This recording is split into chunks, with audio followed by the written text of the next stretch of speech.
Welcome back to WRPL, the podcast where we talk about all the things we were watching, reading, playing, and listening to. My name's Ben. And I'm Steve. How you doing, Steve? I'm tired. Yeah, you've had kind of a weird weekend, but we don't need to go into that. So today's episode, we're talking about Cocaine Bear, the big release, the movie that knocked Ant-Man off of its number one spot after one whole week. It did knock it off. And had, I guess it made 37 million first opening weekend, and Ant-Man has the biggest drop off from week 1 to week 2 of any Marvel movie. Yeah, because it's not very good, it's pretty bad. We got a couple of movies and a couple of games and a couple of books. Short episode as always. Yeah, we'll definitely gonna be we'll at least keep it under 4. That's a promise. That's a guarantee. Guaranteed. 5 hours later. Damn. Well, first I want to apologize for the people who may have wanted to know during our Ant-Man conversation, but we never brought up MODOK's butt cheeks. His tiny little butt. Second butt in the MCU? After Thor? Probably? Besides, maybe long looks at Black Widow in her outfit, actual bare buttocks. I think I saw a picture on Reddit, and I think there's 3 of them. It was Thor, MODOK, and I thought there was a third maybe one. The Hulk? It was Hulk, yeah. Yeah. Like in Avengers, maybe? Or no, it was in Ragnarok, because he was naked and Thor walked in. Okay. And because it was Hulk's apartment. Yeah. Okay. So it was, those are the big 3. 2 giant muscle men, and then whatever this thing is. And a little tiny quantum big-headed boy. I was taken aback seeing Quantum that. Big Head Boy is a good name for a band. Quantum Big-Head Boy, yeah. So I think you have more than me. Okay. So I think you should go first. All right, well, I'm going to knock out 2 video games real quick. Do it. One I played the other day, and the other one I played about a month or so back, and got much farther into it than this game. So the first game that I'll say I played the other day was Evil Dead, the video game. Oh, Evil Dead, not Evil West. No. Oh, yeah, I didn't talk about Evil West. You haven't talked about Evil. Okay, I got 3 video games. I got 3 video games. Okay. Make them quick. All right. So Evil Dead was one of the free games this month on PlayStation Plus. I'm a fan of the movies, but I'm not a super fan. I'm not so deep into the lore or whatever. Mm-hmm. They're fine. But I didn't know anything about this game, so I was just I'll download it. It's free. I'll check it out. You start the game up, and you have to play the tutorial before you do anything. Which I like games where the tutorial's kind of built into the game itself. Yeah. It's no, this is a thing you do because it's not really a story game. Mm-hmm. It's all multiplayer. You and your friends get together, and you have to fight off the Deadites or whatever. Is there someone playing the bad guy, in Friday the 13th? Yeah. So you get 3 teammates, and then a 5th person is the demon who's trying to possess you and has different powers to try and kill you. I only played the tutorial because I had no desire to play with strangers, and I have no. And you've never watched the show, right? And I didn't watch the show. I mean, graphics wise, looks good. Mm-hmm. Definitely has a feel. All the voice work I think is done by the actual actors, and they pull in everybody from all the Evil Dead franchise movies. Mm-hmm. All the playable characters are there. And it's actually got a good score on IGN, at least the multiplayer aspect. There is a single player mode, but it's 5 missions, and they're not designed to be good. It's because the game's designed to be multiplayer. It's just here's an option that we just kind of added on, but it doesn't offer anything different than the multiplayer really. But I could tell right away that I wouldn't enjoy this game anyway. So I deleted it. So that's my quick review. If you like horror and you like Evil Dead and you want something to do with friends, this could be a fun game for you. Sure. But most people, I think, don't, or I don't particularly care. I don't play online games with strangers. No. I play with my friends. Yeah. And I think a lot of gamers don't have that option, so skip this one. Yeah. Second game. I played Ghostbusters, the video game. I thought you brought that up on another. Well, I think I brought up that I downloaded it and I was playing it, but I didn't give you the full review by any means. And if I did, apologies again. Because it's been on. I had it saved on to my like PlayStation library queue or whatever for a while. And I played like the first 5 or 6 missions. And the reason I played it was one, because it was cheap, and two, I'm a fan of Ghostbusters, and I hear this is like, no, this is, if you're a fan of Ghostbusters, this is the third movie that you never got. And I was like, cool. And it's got the whole original cast, like doing the voices and stuff. I was like, great. It sounds like a good time. But the first 5 missions are just like, hey, remember this thing? Well, here's an extended, like, walking around the place. Because isn't the first boss the Stay Puft Marshmallow Man? No, that's like boss 2. The first boss Excuse is me. like you go to the hotel and like fight Slimer again, because like Slimer's hanging out with you in the at the fire station. Then it's like he freaks out, and then like, oh well, I guess Slimer, like ghosts return to the point of where they became ghosts or whatever. And so you have to like go back to the hotel and do the Slimer thing again. And it's like, oh, the city's being attacked. The marshmallow, I didn't even think about it this time. How does it here? And then you like fight the Stay Puft Marshmallow Man. And it's like, oh, well, we better do some research. Better head over to the library. The librarian goes. It's just like you're just fighting like the greatest hits ghosts. Do you fight the painting? The painting is, if you do, I didn't get that far, but the painting is hanging in. It's at the firehouse. Oh, okay. And you can like interact with it and kind of talks to you and stuff. But it's a PlayStation 2 game that they remastered for PlayStation 3, and then remastered again for PlayStation 4. Just a graphical remaster, or did they update controls? If they did, I couldn't tell. I didn't play the original. I think there might have been some like combat things that were slightly tweaked, but for the most part, it's the same game, just slightly better graphics. But it feels like a PlayStation 2 game. Like I haven't played a game like this in forever, which is crazy that like 2009 this game came out, and it doesn't feel like 2009 was so long ago. Yeah, and we've had 3 new PlayStations since a PlayStation 2? Yeah. Wow. So, yeah, this game isn't all that fun to me. I mean, maybe if you're a Ghostbusters super fan, you'll like love it, because there is some like good lines and stuff, and Bill Murray's being Bill Murray. Like there's charm to it, but it was just so old feeling that I couldn't really enjoy it. And the graphics, even though that they were updated, weren't up to standards. Like it just seemed like cartoonish and cheap. And it's just like such a shame, because I'm sure like at the time when this game came out, I've been like, this game's pretty cool. Yeah. But now compared to games that are coming out, it's like, oh, this is not very good. So that was kind of a disappointment. It's like, because I wanted to finish it just because I already invested like 10 hours in this game, but it's just, I'm like halfway through, and all I've done is fight ghosts from previous movies. It's like, I don't want to do that. Like, the potential is astronomical for this game. I want new adventure with this group. I want, a new villain, new ghost, a new combat, anything. But it's just fine. So if you haven't played it, this almost 20-year-old, 15-year-old game, whatever, you can skip it. Okay. And the last game I played, I finished this game, is a game you lent me called Evil West. So what'd you think? One of the most fun combat experiences I've had. Huge cast of like different monsters, different abilities, and different ways to sort of beat them, and they all bring something different to the table. So you're constantly like you're juggling 7 chainsaws at the same time. Yeah. And I gotta say, like the Zapper Gauntlet thing, I didn't love at the beginning, but once you get the ability to basically like teleport, with like lightning powers, it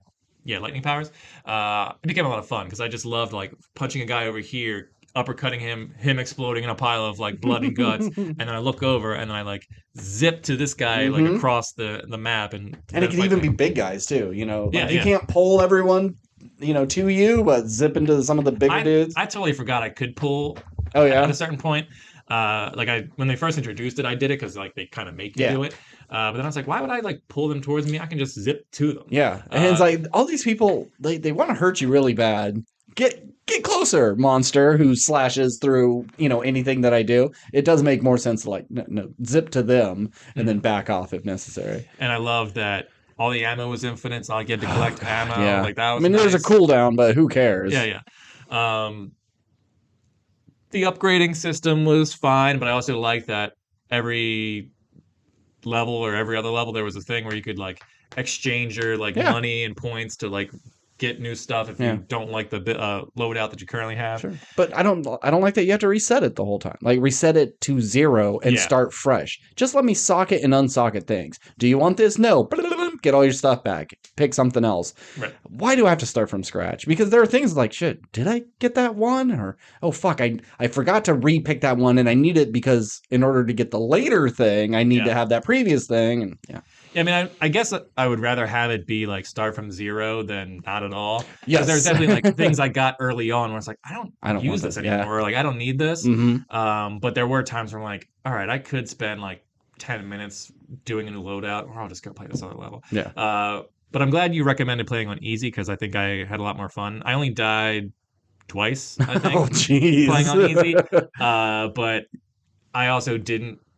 The downside of this game is I didn't really care about the story all that much, and I didn't particularly like any of the characters. Yeah, they're real edgy. Like, look how fucking cool our cowboy is. And I think they all were just like too busy looking. Like, oh my god, he has so much shit hanging off of him. Yeah, like for like a Comic-Con, I bet you'd be like, wow, the amount of work you put into this costume is impressive. But from a video game standpoint, he looked ridiculous. Yeah, he's got a fucking minigun hanging from his back by the end, and it's just like flowing in the breeze. It's like, too how's much. This guy moving at all? Yeah. It's like, I get it, he's strong, but he's good thing he has a teleporter. So yeah, the look of him was I didn't care for. And then you only get like one outfit. To like, and it takes the whole game to unlock the entire outfit. And it's just, hey, you have red lines on this costume. Well, now you have black lines. Yeah, on your all black costume. It's the stealth outfit, but you don't. Yeah, there's no hiding. And so much of the game is black, anyways. Like, I kind of need those red highlights to see my character at times. Yeah.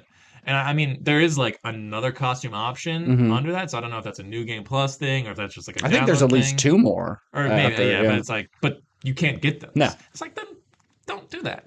But yeah, like I forgot all the characters' names or like where they really came from. I didn't care about the relationship between Jesse and his dad. Jesse was just like, the edgy, brooding type, which you've seen before. So there was nothing really particularly likable about him. The main villain chick, I mean, little girls who were like little demonic, girl. like they're always kind of scary. Yeah. But I didn't get their plan. Like, I totally didn't understand what the goal was until like the very end. It was like, oh, well, we're gonna infect the president and then I guess take over America. Yeah. I guess. I never understood vampire villains, big, will rule the world thing like Deacon Frost and Blade. And they even bring it up. Like, you can't, like, turn everyone into vampires, then you don't have any blood. It's so much better for you to just work from the shadows and pick off who you want and don't let your presence be known because, like, it only works for your survival to keep your numbers down. You double in size, and then you have people biting willy-nilly and turning whoever, and, it's smarter to keep a, smaller horde or whatever it is. Yeah, so altogether, this game could have been terrible, but the combat is what really saved it. And the monster designs were, I thought, pretty fun. They were a little extreme, though. It's like, oh, look, here's this crazy spider thing, and it's, like, massive. And here's a crazy bat thing, and it's huge. There isn't a lot of just, like, regular, normal-looking vampires. They're all hideous freaks in some way. Yeah, well, that's the other weird thing is that, well, what I appreciate about it is that they pretty much took anything that was like a blood drinking type creature and like made it a bigger monster, with the exception of werewolves that they just kind of threw in because like we got our own werewolves. But it's like slugs were a big part of the, or not slugs, leeches, and they called the vampires ticks, which I thought was a fun name. And what was the other one? Oh, well, there was also like a spider werewolf combo thing that like would shoot web at you. It would shoot webs, but it was like the spider was using it as like a symbiotic thing. Because spiders drink the blood of their. Yeah, I mean they're the liquefied goo. Yeah, liquefied goo, whatever. But like you never fought a giant spider boss. Yeah, like you went through this whole level which was like coated in spider webs, and I was like, all right, there's gonna be a big old spider, and it never came. No, fight a weird plant monster at one point. Yeah. But anyway, so fun monsters for the most part, fun combat, but the game is just fine. I do want to do a new game plus just because I didn't get to use that chain gun all that much. I didn't get to use the dynamite or the hand grenades as much as I'd Yeah, want. that's also the biggest disappointment. It's like you get all this cool stuff at the end. And it's like, well, you can play New Game Plus, and Yeah. it's like, but But it the game takes offers nothing. no reason. Yeah, there's I- no exploration. I mean, there is a little, but it's not that yeah, in after beating the depth. game once, I was like, I've gotten everything I could get out of this experience. Hmm. This me playing again would just be, and especially since I played on easy, I guess I could play it on harder to like challenge Yeah. myself. Yeah. It's like, would I really be challenging myself if I have a minigun from the start? I don't know. Uh, Yeah, it's still pretty challenging. okay. My least favorite villain, the ones that like lob those little bombs that just slowly bounce after Oh, you, they fucking suck because they're always far away. You get close and they run away. You got to like zap them and pull them towards you. But if you don't pay attention to them, you'll just have four of them throwing all these bombs all across the battlefield and you cannot avoid them. see, my least favorite one was the like groundhog, the one Oh, that like really? dug underground. Yeah, I had the most trouble with that one. Really? Just because like everything else you could like stayed in the open, so I Hmm. could like shoot, I could zip towards them or whatever. But those things like they would come out and throw a rock at you, and I would like or like that like little circle would come Yeah. up so you could hit it and do extra damage. I could never hit that thing because it was like So fast. so fast and then just immediately dug You under. need to be ready for those Yeah, things. yeah, yeah. It's the same with their when they flash red. You're supposed to R3 Yeah, kick and them. kick them. Yeah. Did you use that often? The first time it was just like, this is how you do it. Yeah. I used it a lot and then immediately forgot it by Uh the next huh. level. And I was like, every time I saw the red thing, I'd be like, oh yeah, I forgot I need to do Yeah. that. But it happened so It's quick, so I immediately fast. forget again. Yeah, it's another one of those you have to really be prepared for them to do that, but you have to be really close. And some of these things, like if you are half a second too late, you're done for. Yeah. Uh, so yeah, I mean, there's a lot I didn't really care for, but it was fun enough that I'm happy you let me borrow it and it Hmm. killed like 20 hours or whatever. I think there is some good of it. Like there was a certain level where you see like this upside down pyramid underground Oh where like yeah, just the explorers like there's some cool imagery in sure. this.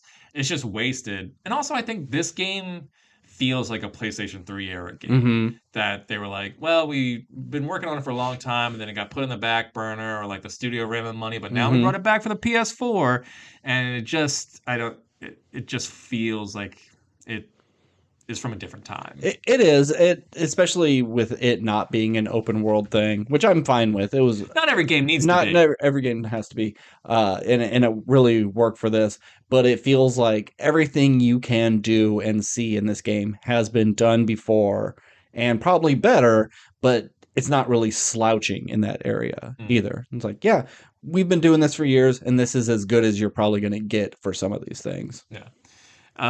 If they made a sequel, I'd play it if you let me borrow it, I guess. I think it has room to grow. Hmm. I think it would just need a more engaging story and Yeah. more likable characters. Like just slow down. Like the Hmm. combat's fun. You nailed it. Just improve on, the story and Yeah. I'll be more inclined to pick up Evil West 2 even Evil East. Westier. Evil East, Evil South, Evil, Oh yeah. they do all the directions. Evil North, ooh, Evil Canadians, like vampire Canadians coming down. Yeah. Well, that would just be 30 Days of Night, that kind Mm-hmm. of thing.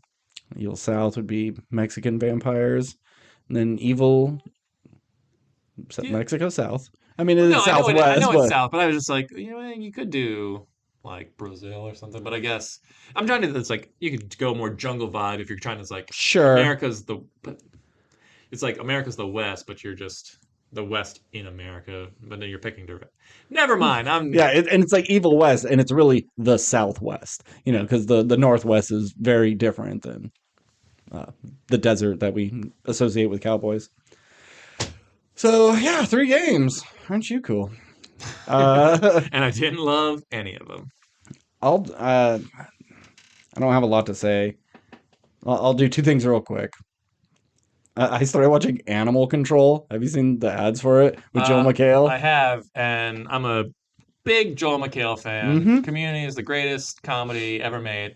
Uh, but it just looked like a show that would come out in the early 2000s. And I don't expect it to be any good. It's definitely a Fox show just waiting to be canceled. You know, like they had to make something, and this was something that hasn't been done yet. So fuck it, we'll do it. It'll fill that slot, and we won't have to worry about a season 2. This is those two guys from Parks and Rec. They were so popular in those couple episodes that they like were in. You do a spinoff and call it Animal Control. You don't do a whole new show with Animal Control. Yeah, I wish it was those two guys. Stupid stoner comedy would be better than this. I've only watched the first 2 episodes. That's all that's out. It's not funny. Joel McHale's being Joel McHale. Yeah, he's just an asshole who doesn't care about anybody and treats his coworkers like shit. But you know, he's the cool hot guy, so everybody puts up with him. And he was a cop and uncovered some corruption, and they fired him for it. So he's bitter against the world, and so now he has to do animal control. And every episode you get like 1 or 2. Oh, look, these rabbits ate psychedelic mushrooms. They're attacking my face. And they have these emus that are pecking at us. Pecking. And then a snake is wrapped around someone's neck. It's like so boring and generic. It's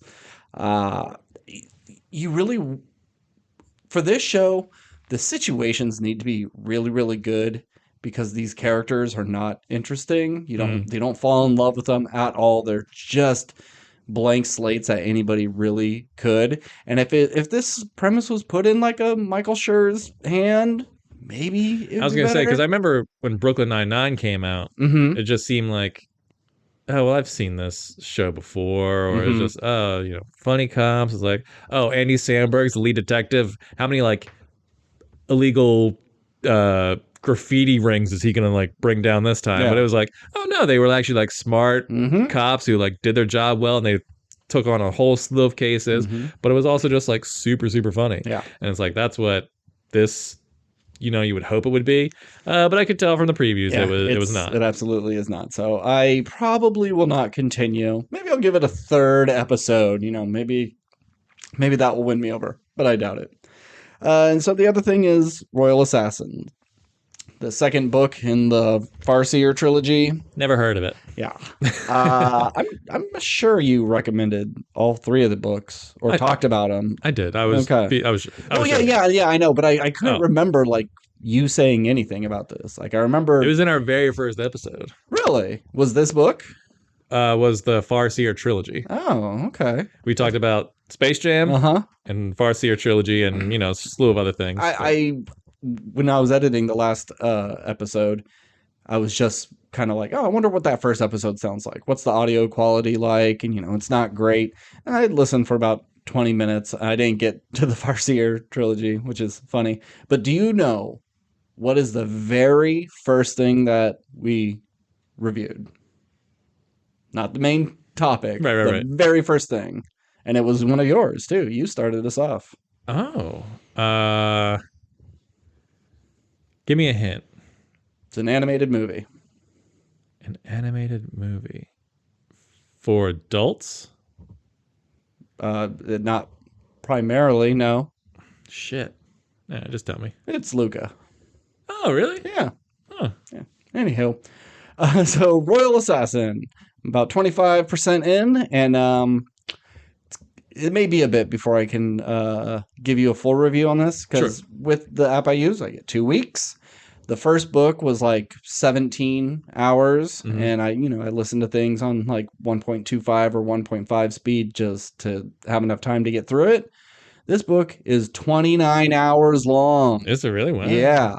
I don't remember it being, like, I'm sure it was longer, but I don't remember it being like egregiously longer. It's definitely longer. Okay. I mean, I have it right here.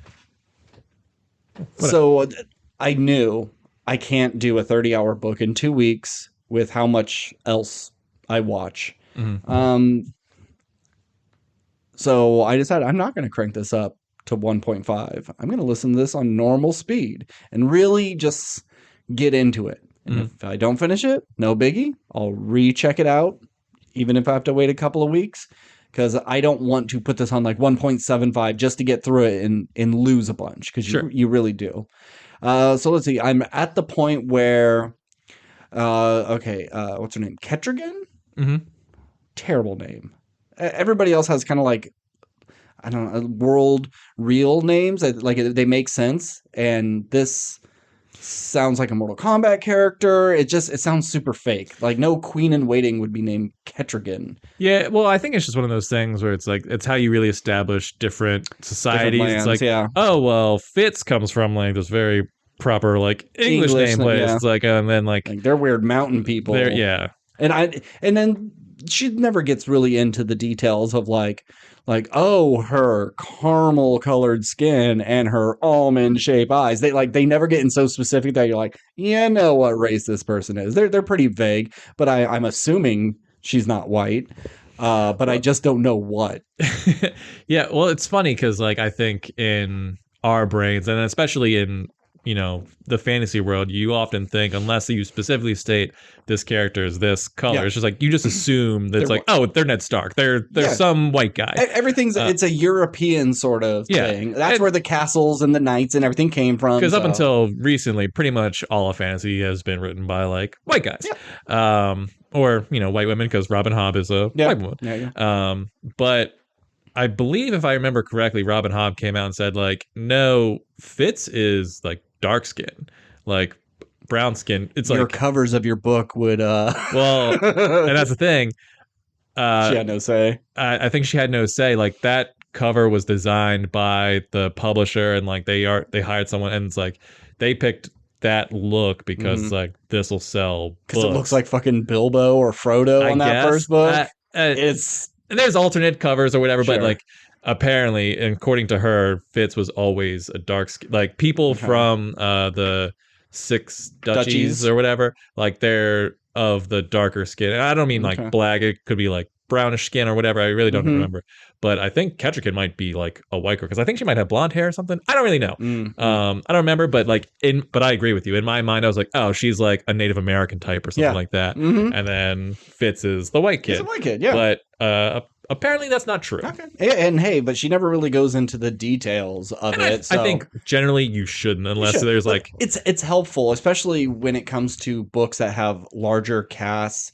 When this person's main feature is that they have like bright green eyes. Sure. So every time you're referring to that character, and maybe we haven't heard from him in a while, it'll always be like, he came across around the corner, and the first thing I saw was his bright green eyes. It's like you constantly bring back that trait, so you go, oh, that character is this. Oh, his large hooked nose. That they bring it up multiple times, just so you can get a good look in your brain and remember who the fuck they're talking about. But she doesn't really go on about that because there really isn't like that many characters. There's only been like one or two times I just like, who is that? I'm like, oh, I think that was Ketrigan's like not maid or whatever, but like the herbal woman, right. I mean, everyone in all the characters in the story are essentially from the same place, with the exception of Ketrigan or like maybe the people that she's like with at the time. But you just assume, oh, they would look like her. Yeah. So you don't have to, I guess, go into skin color too often. So I'm at the point where she has like gotten on a horse and it was like, we as people are going to go out and kill the forged because not because we're hunters and we're doing some brutal thing, but we're putting them to rest because that's the right thing to do, and we'll give them honors and yada yada. And Prince Regal's all just like, how dare she? and Verity's just like, well, you picked her for my wife, so eat that. And and then I like stopped it like right there. I don't know if he's gonna go on the hunt with him because I pulled up to your house and had to turn it off. But that's where I'm at. Gotcha. Okay. Cool. But I'm loving that he has a little wolf buddy that he's keeping in the house, and the wolf's all like, "Ooh, I'm gonna eat you," and then like, "Oh no, you give me food. You're cool as shit." And I wish there was a little bit more of using the wit and talking to animals. I know it's a nasty, nasty perversion and stuff, but I'm just like, what are squirrels talking about? What are birds talking about? I'd like to see him, because I imagine in the Hollywood movie version of this, he would be down on his luck and someone's holding a sword and just like, oh, there's no one to save you. And it's like, oh, I will always have my friends, and birds and squirrels come flooding through the windows and attacking him, and He just does like a deer Snow comes. White call. Yeah, And like all something like that. the... That's what I'm expecting to happen at one point. And I'm sure there'll be a point where he is hurt and his wolf will save him. But I'm talking like full-fledged army, Avatar, call him nature to come save him. Yeah. So I've said on this podcast multiple times, I don't think I've ever read an author who writes characters better than Robin Hobb in terms of just like everyone's fleshed out, everyone makes like choices that make sense, and there's never any like, well, that's a dumb choice. So it's like, but you've established through the writing it's like why they would make that choice.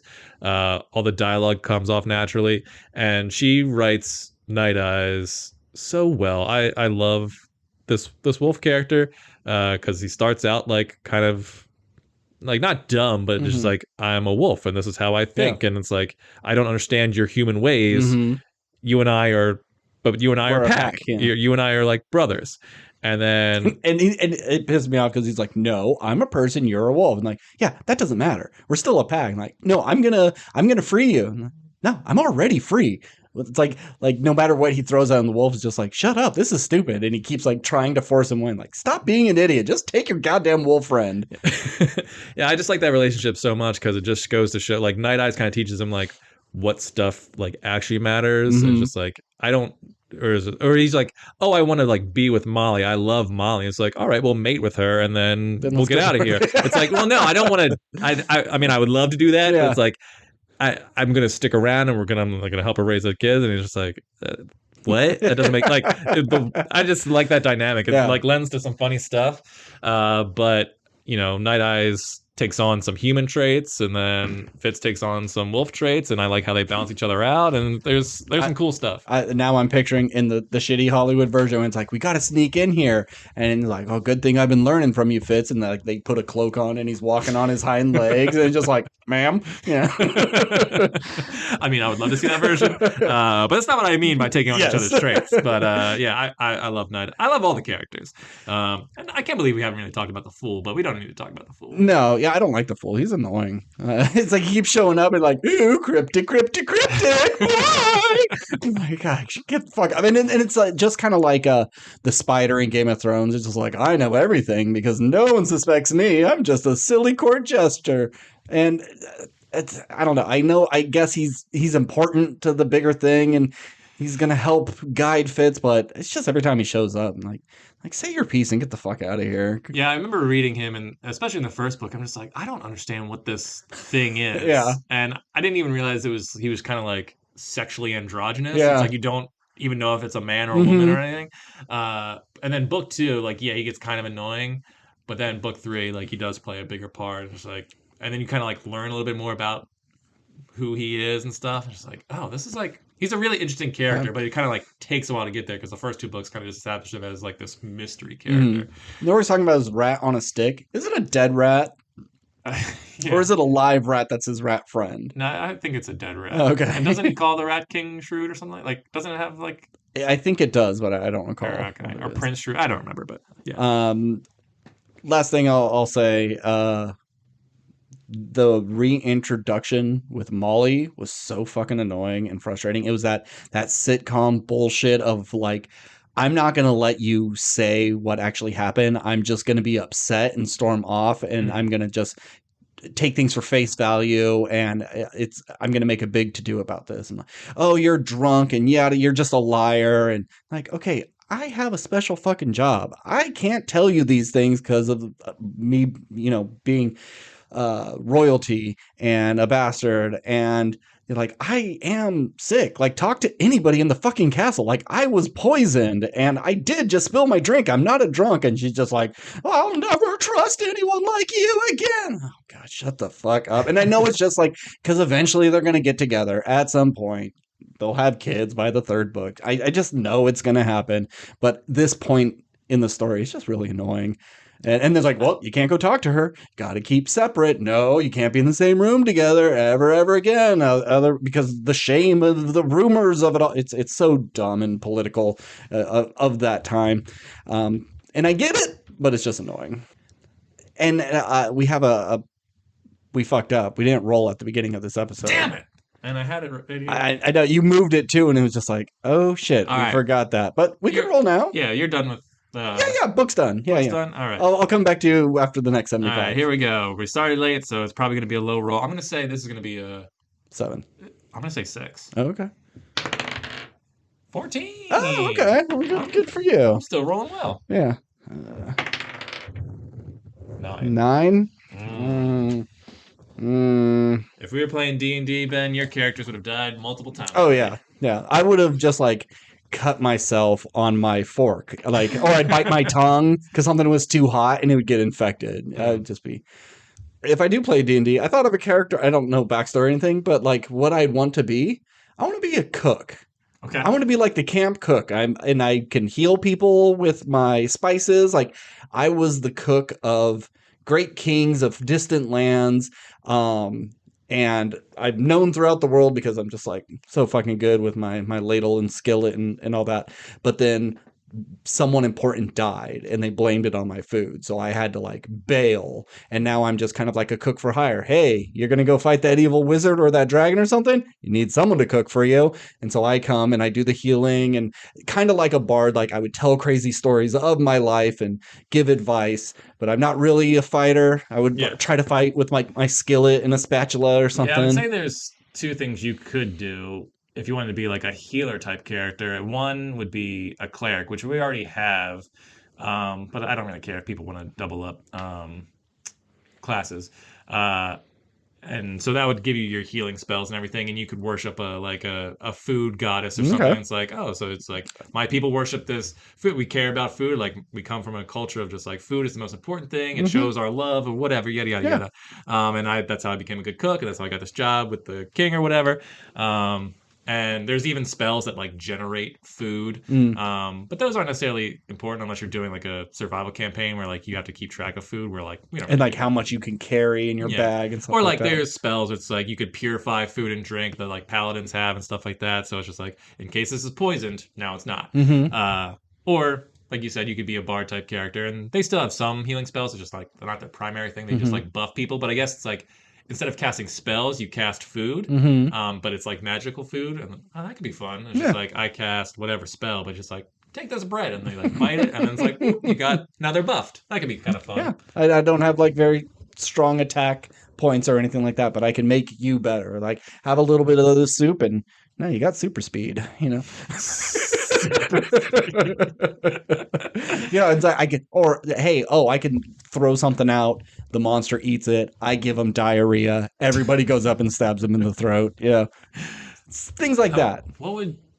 Is there like anything in the kitchen that would be close to a musical instrument? Because to be a bard, you automatically get like a musical instrument, or it's like just a pot as a drum. You just kind of like bongo or something. Thing. Yeah. Okay, that could work. Yeah, and you could use the wine glasses and rub your finger on it. That could be a high pitched screeching thing that deafens. You just have a production of Stomp as everyone is doing combat. That could be fun. Yeah. I like that. Yeah. All right.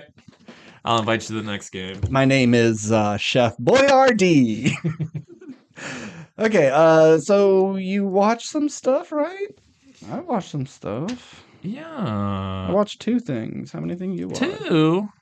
2 things? Oh, no, I have a book, and then it's just... okay. Oh, well, I did a book, you do a book. Okay. I read a short little book. Well, let me preface this with... So last time I talked about Chronicles of Narnia, Voyage of the Dawn Treader, and how like religious that book was, or at least Christian inspired. And I was like, let me do a book that isn't so like faith based. Like I'll take a cleanser and then go back to Narnia. And so there was this book. So every now and then I go on Amazon and I just type in like fantasy books and just like find something that's like highly rated. Bunch of like people have like looked at it. It's like considered a good book in the fantasy realm. And there's a book called The Alchemist. And I was just like, it had like 100,000 reviews on Amazon, a lot of 5 stars. I was like, all right, cool. I'll check this out. I've seen the cover like 1,000,000 times at Barnes & Noble. It is the most religious book I've ever read. Christian God or some... So, alchemy is kind of science / magic. I'll say it's more spiritual Mm, than actual religious, but it does make references to like the Quran okay. and Jesus and everything. What time period is this set in? I forget if they say a specific year, but it's set in. So your main character is named Santiago. He lives in Spain, and basically he's a shepherd boy, and he meets this guy who's just like, "Hey, you want to complete a journey? You want to figure out your personal legends? Like, you don't want to be a a shepherd boy forever. You want to travel the world? Like, you need to go to Egypt, and there's treasure there. And once you go to Egypt, you'll find your treasure."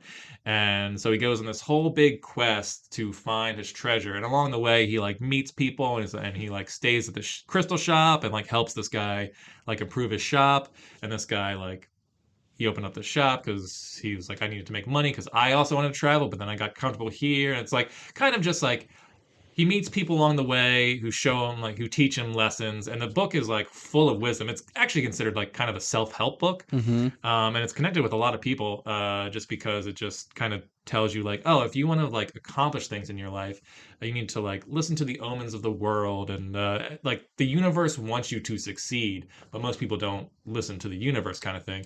And it's not necessarily like find Jesus or find Allah or anything like that. Like he meets religious characters who like I believe in God, and there is some sort of like fantastical elements to the book, but it's not a traditional fantasy book in terms of like, yeah, he's going on a quest, but it's not like there's really swords or anything. Like there's a war going on, but people have guns. Okay. But he'll like cross the desert and he'll meet Arabs, and he falls in love with a girl named Fatima, and he's like, well, I won't finish my like this treasure doesn't matter. You're what matters. And she's like, Oh. well, in my people, we expect the men to go out to the desert to, do their thing. And sometimes they don't come back. But that's just like the lives we live. And it's like, if you stay here, I'll resent you for it because I'll feel like I kept you from completing like your life's goal kind of thing. Okay. And it's a beautiful book, and it's only like 160 pages. It took me like 3 days to read. It's really short. Uh, and there's lots of like great lines in it where it's just like, oh, like this is something that someone would paint on a thing and like hang up in their houses, like, oh, I remember this to make, or like make a tattoo out of it. Mm-hmm. But yeah, so the book is called The Alchemist because he meets this wannabe alchemist who's like, there's a guy in the desert and he can turn lead into gold, and I want to find out how to do that. And he talks about alchemy, and alchemy is like the change of, uh, essentially, alchemy is part science, part magic, but it's the changing of matter from one thing to another. That's the basic premise of Mm-hmm. alchemy. And he's like, I want to learn how to do these like other things that no one else can. And the boy, meets this alchemist and learns from him. And basically, the idea is just like alchemy, in its essence, is like, yeah, changing one thing to another, but it's not about changing like lead to gold or anything like that. It's about making yourself better than you were before. Mm-hmm. And that's kind of the idea of the book. Is just like make yourself better than you were before. Go out, do like follow your dreams, complete this thing. And spoiler alert, he gets to the end, he digs the hole where he's like told the treasure's in. Like if you dig here, your treasure will be there.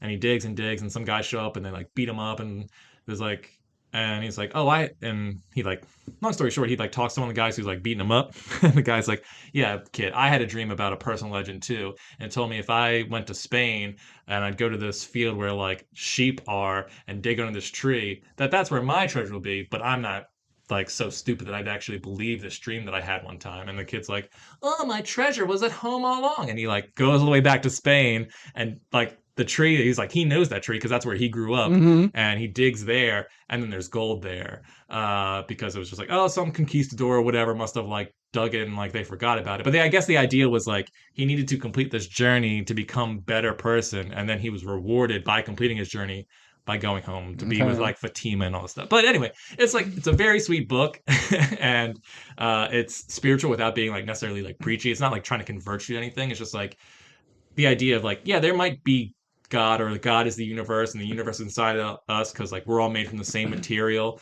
But yeah, it was lovely, and I see why I connected with so many people. And there's things I think to pull from this book, that we all struggle with the idea of, you know do we go for our dreams, or do we stay comfortable, or like that's that's something for young kids to do. It's not for old people. But anyway, I enjoyed it. It definitely surprised me because I didn't know what I was getting into. I'm glad it was short because I think if it was like longer, I'd be like, oh my god, like this boy's just like walking through the desert for periods of time and nothing's really happening. It's not like there's no action in it.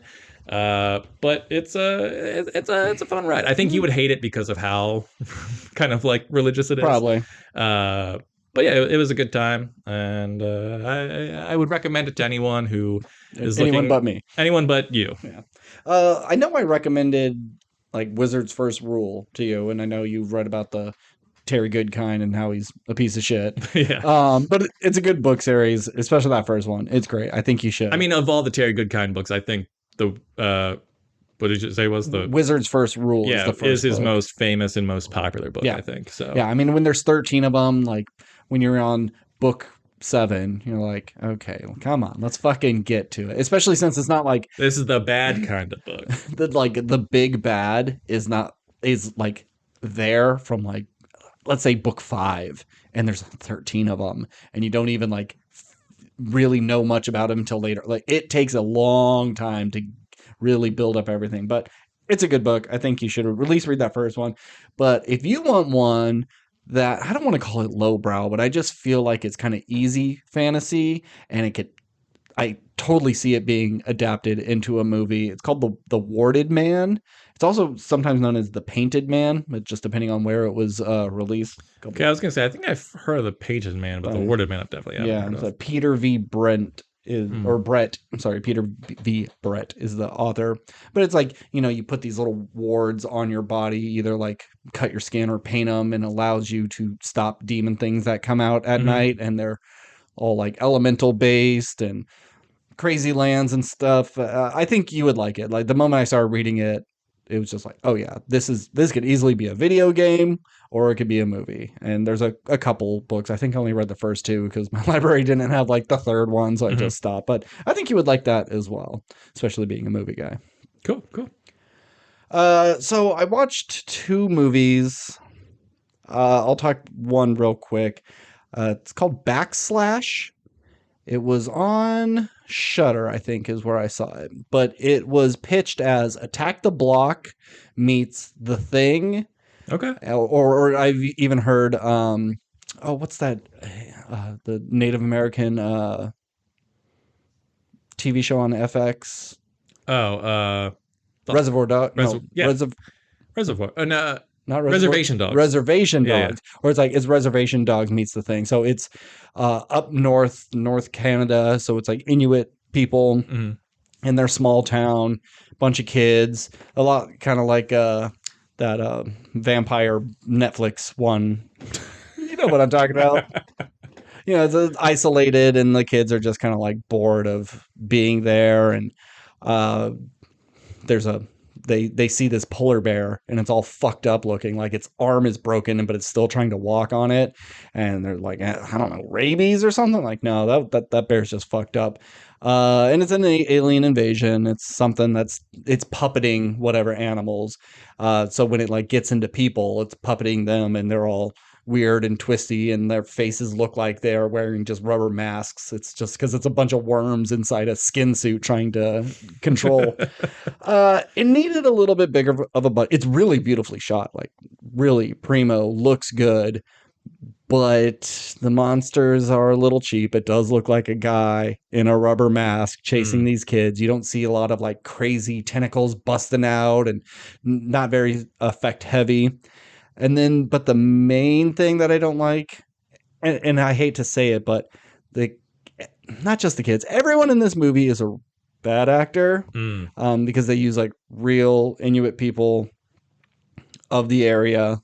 So your pool's a little shallow when it comes to finding great actors. And so like the 4 main girls, you like the main one's the best. Then you have the next 2 who are like pretty good. And then the 4th one, not so great. And it's pretty bad that of all these people, you can't even find like 4 good ones. Is like one's just like, it's good enough. We'll give her the least amount of lines. She'll be the one on her phone all the time. And it's okay. I think it wants to be a little bit of everything. Sometimes it's a drama about being a kid in this small place where everybody knows you, and your friend likes this guy, but that guy likes you, and there's a lot of like fun teen drama in it, but then it also wants to be like cool as fuck, and look at them suiting up with their weapons, and then it ends kind of abruptly, kind of poorly. It's not fleshed out enough to be really uptack the block great. But it's okay. It's okay. Also, it could be bloodier. Yeah. And why is it called backslash? I have no idea why it's called backslash, and it's the word back with a backslash and then slash. Oh, so it's like technically you would say backslash slash. I have no idea why it's called that. If it's something culturally, they don't bring it up. They don't say those words.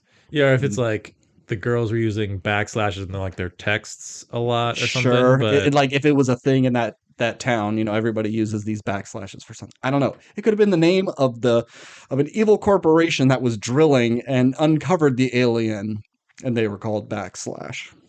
I don't know. It could have been lots of things, but yeah. You got one more, right? I got one more. No, I think that's it. Just Last of Us movie. and Cocaine Bear. Yeah, no, I got nothing. Oh yeah, I guess we haven't even talked about Last of Us yet. Okay, well, my last movie, weird movie. It's called Duel, Dual, but it has a dual meaning as well, like the duel as a fight and duel as in like something similar. Right. So, Karen Gillan and Aaron Paul. Okay. So she wakes up like there's blood all over her bed. She's been throwing up blood. Goes to the doctor, and they're like, "You're gonna die, 100%. It's not gonna be painful or anything. It's just gonna happen. 100% chance you're dead." I'm like, oh, that sucks. I'm like, well, you can get a double of yourself. You could have yourself cloned. So if you maybe don't want to tell your family, or you want it to be easier for them, they still get to have you even though you die. So then it only takes like an hour. They clone you, and the clone is totally aware, like, yep, I am a clone, I'm the copy. And they just ask a bunch of questions like, oh, what's our favorite music, and what do we like to eat, and oh, do we have a boyfriend or not? And so she's gone through with the procedure. She thinks her boyfriend's cheating on her. He's being real vague and distant. And then it cuts to 10 months later, and she still hasn't died. And this double and her boyfriend are dating now. And it's like well, it was eventually going to happen anyways sort of thing, but she's kind of grown to be a new, different person. She doesn't always have the same style as original Karen Gillan. And she really kind of takes over life, starts making amends with her mom, and the mom had no idea that like her daughter is this duplicate. And she goes back to the doctors, and they're like, wouldn't you know it? You're in remission. You're not gonna die. And so she's like, yeah, fuck yeah, I'm going to get the duplicate decommissioned, because the only people who are allowed to have a duplicate are people who are about to die. It's a weird world of like slightly off futuristic technology. And like there's like 30 amendments now in the Constitution, and they're sprinkled in just barely. So you don't understand the world completely and like how we got to this point, but it's similar enough to our world. So the boyfriend's Aaron Paul? No. Oh. He doesn't even show up for like the first hour. Continue. So she wants to have her decommissioned, and the double's like, well, that's not fair. I've created a life now. I'm a legit person. I'm different than you. So the government says, okay, that's fine. You can stay, but in order for this to happen, you're going to have a duel. You're going to be on a field of some kind. You'll have a table that will have 5 weapons on it. There'll be a sheet in between you. The sheet will drop. Yeah, like you have 5 seconds to pick your weapon. The sheet will drop, and you guys kill each other. Whoever wins is that person now and takes over their life, because they would be too ridiculous to have 2 different people, 2 of the same people on the planet. Like, it's such a weird matter-of-fact thing. They're like, duh, you can't have 2 of you. That would be silly. I think that's like an actual line someone says. Even though there's twins that kind of do the exact same thing. It's like, sure. Yeah, they look exactly the same, but one they're 2 separate people. Manufactured in the middle of their life. I understand there's a difference. The weird thing about this movie, though, is it's like everybody's a bunch of Abeds. Like everyone's autistic in this movie because everybody just is like the way they speak and their responses to other people of like over explaining themselves. Like, oh, you remember? Did you see The Invention of Lying I've with seen Ricky clips on Gervais? YouTube. Yeah, I know what it is. It's like they just like everybody speaks the truth. Nobody lies and they Mm. just say whatever's on their mind. It was a lot like that. And really bizarre, stilted dialogue that I don't think they lock on enough to they don't dedicate themselves enough. Sometimes they drop it and it sounds a little more normal, but then other times everyone's just a weird robot. Mm. And then when Aaron Paul is trying to do it, it's really weird. That guy's range is kind of limited and him doing this is bizarre. So they have a year to train and she hires Aaron Paul to be her trainer of for this fight. And What? Okay. I mean, I understand if like you need to train to like shoot a there's not gun. always a gun there. The weapons are randomized. You both get the same thing, but you don't know what it's going to be. And he does say like, if there is a gun, you grab the gun. But we need to prepare you. What if it is just a frying pan on there, or it's a small sword, or a long, or like a dagger, or crossbow? It could Fair be enough. anything. Okay. So I didn't understand the but assignment. she's I also got you. like relatively weak and she hasn't exercised in years, so it's like him getting her just fit in general. And but also her clone's doing the same thing. And it's getting closer and closer to the thing. Do you want me to spoil it for you? Do you care? Yeah, I'm not gonna watch it. So they eventually like the clone is spying on her and she's like goes after her like if I can get a chance to kill her now, I'm gonna do it. But they start talking and like, you know what, I don't want to kill you, you don't want to kill me, why can't we just like be our own people? I'm like, yeah, fuck this, let's just run away and be our own people together, let's not show up for this fight. And they do, and of course the clone had like poisoned her water. And I think this is the part that people would be waiting for and you don't get to see it, so they'd be disappointed. Where you see original Karen Gillan getting like sick and the other one like ready to kill her, and then it cuts. And then you see them waiting on the field for the contestants to arrive, and one of them comes up limping, bloody, and just like, "Yeah, I'm the original. I'm here. Where's my double?" Well, it's not the original. The double did kill the original, and she's pretending to be the original. I'm like, oh well, she didn't show up, and so she forfeits. You get to be the original, but now that she's has this life, the boyfriend's kind of reverting back to kind of shittier behavior. Mom is getting on her nerves, and now she's like fuck, did I make the right choice, by living this life? But you also see her car, and her car's all fucked up, so like whatever fight they had to have been bigger than just like a fist fight. She had to have like chased her down and got into an accident, but you don't see any of that. Which it is disappointing, but I think it's different. It's well worth watching just to see the acting. It's weird. Bizarre. It's like the Cronenberg son.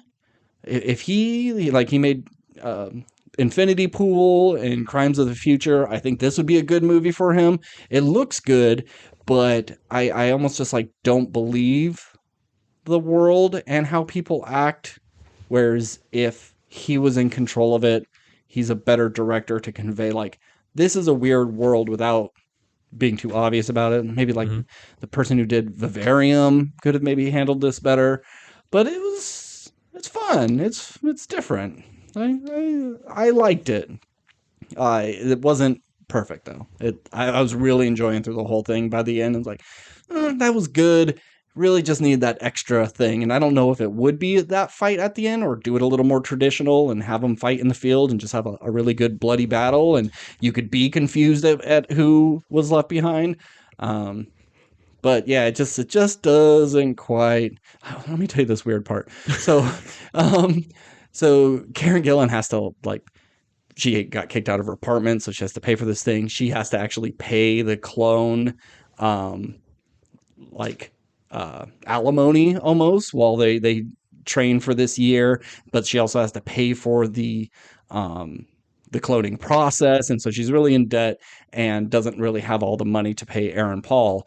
And he goes, well, there are other ways, other form of payments we can use to get you more classes. And you're like, oh, God, he's a creep. What is he doing?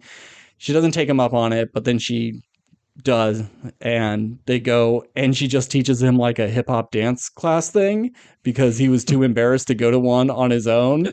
And then that's all. He's like, yeah, I started one for beginners. Like, oh, good for you. It's just so weird. And like Aaron Paul's not a dancer, and I know that's part of who the character was, but it's just a really kooky movie. Bizarrified. Yeah. Yeah, I mean, I think I would be in the boat where it's like, oh, it's a movie called Duel, where the climax of the movie is going to be these two going at it. You think it's going to be on the field. Oh, but they don't duel on the field. But there is a duel. Mm-hmm. You just don't You see just it. don't see it. It's like, yeah. you name the movie, you set it up as like the finale. The finale doesn't happen. You have this different finale, and you don't see the different finale Yeah. either. It just Yep. seems like, yeah, I'd be a little annoyed probably. And especially since they're not really trying to hide well, which one is it? Because that's, if you have a duplicate of someone, there's always going to be a point of like, who's the real one? Who's the original? But it's pretty obvious who it is. And if it had a more ambiguous ending, I think you can get away with not showing it. It's like, that's why we don't show it, because we want this ambiguous ending. But if you know that she wins the duel, then let's see it.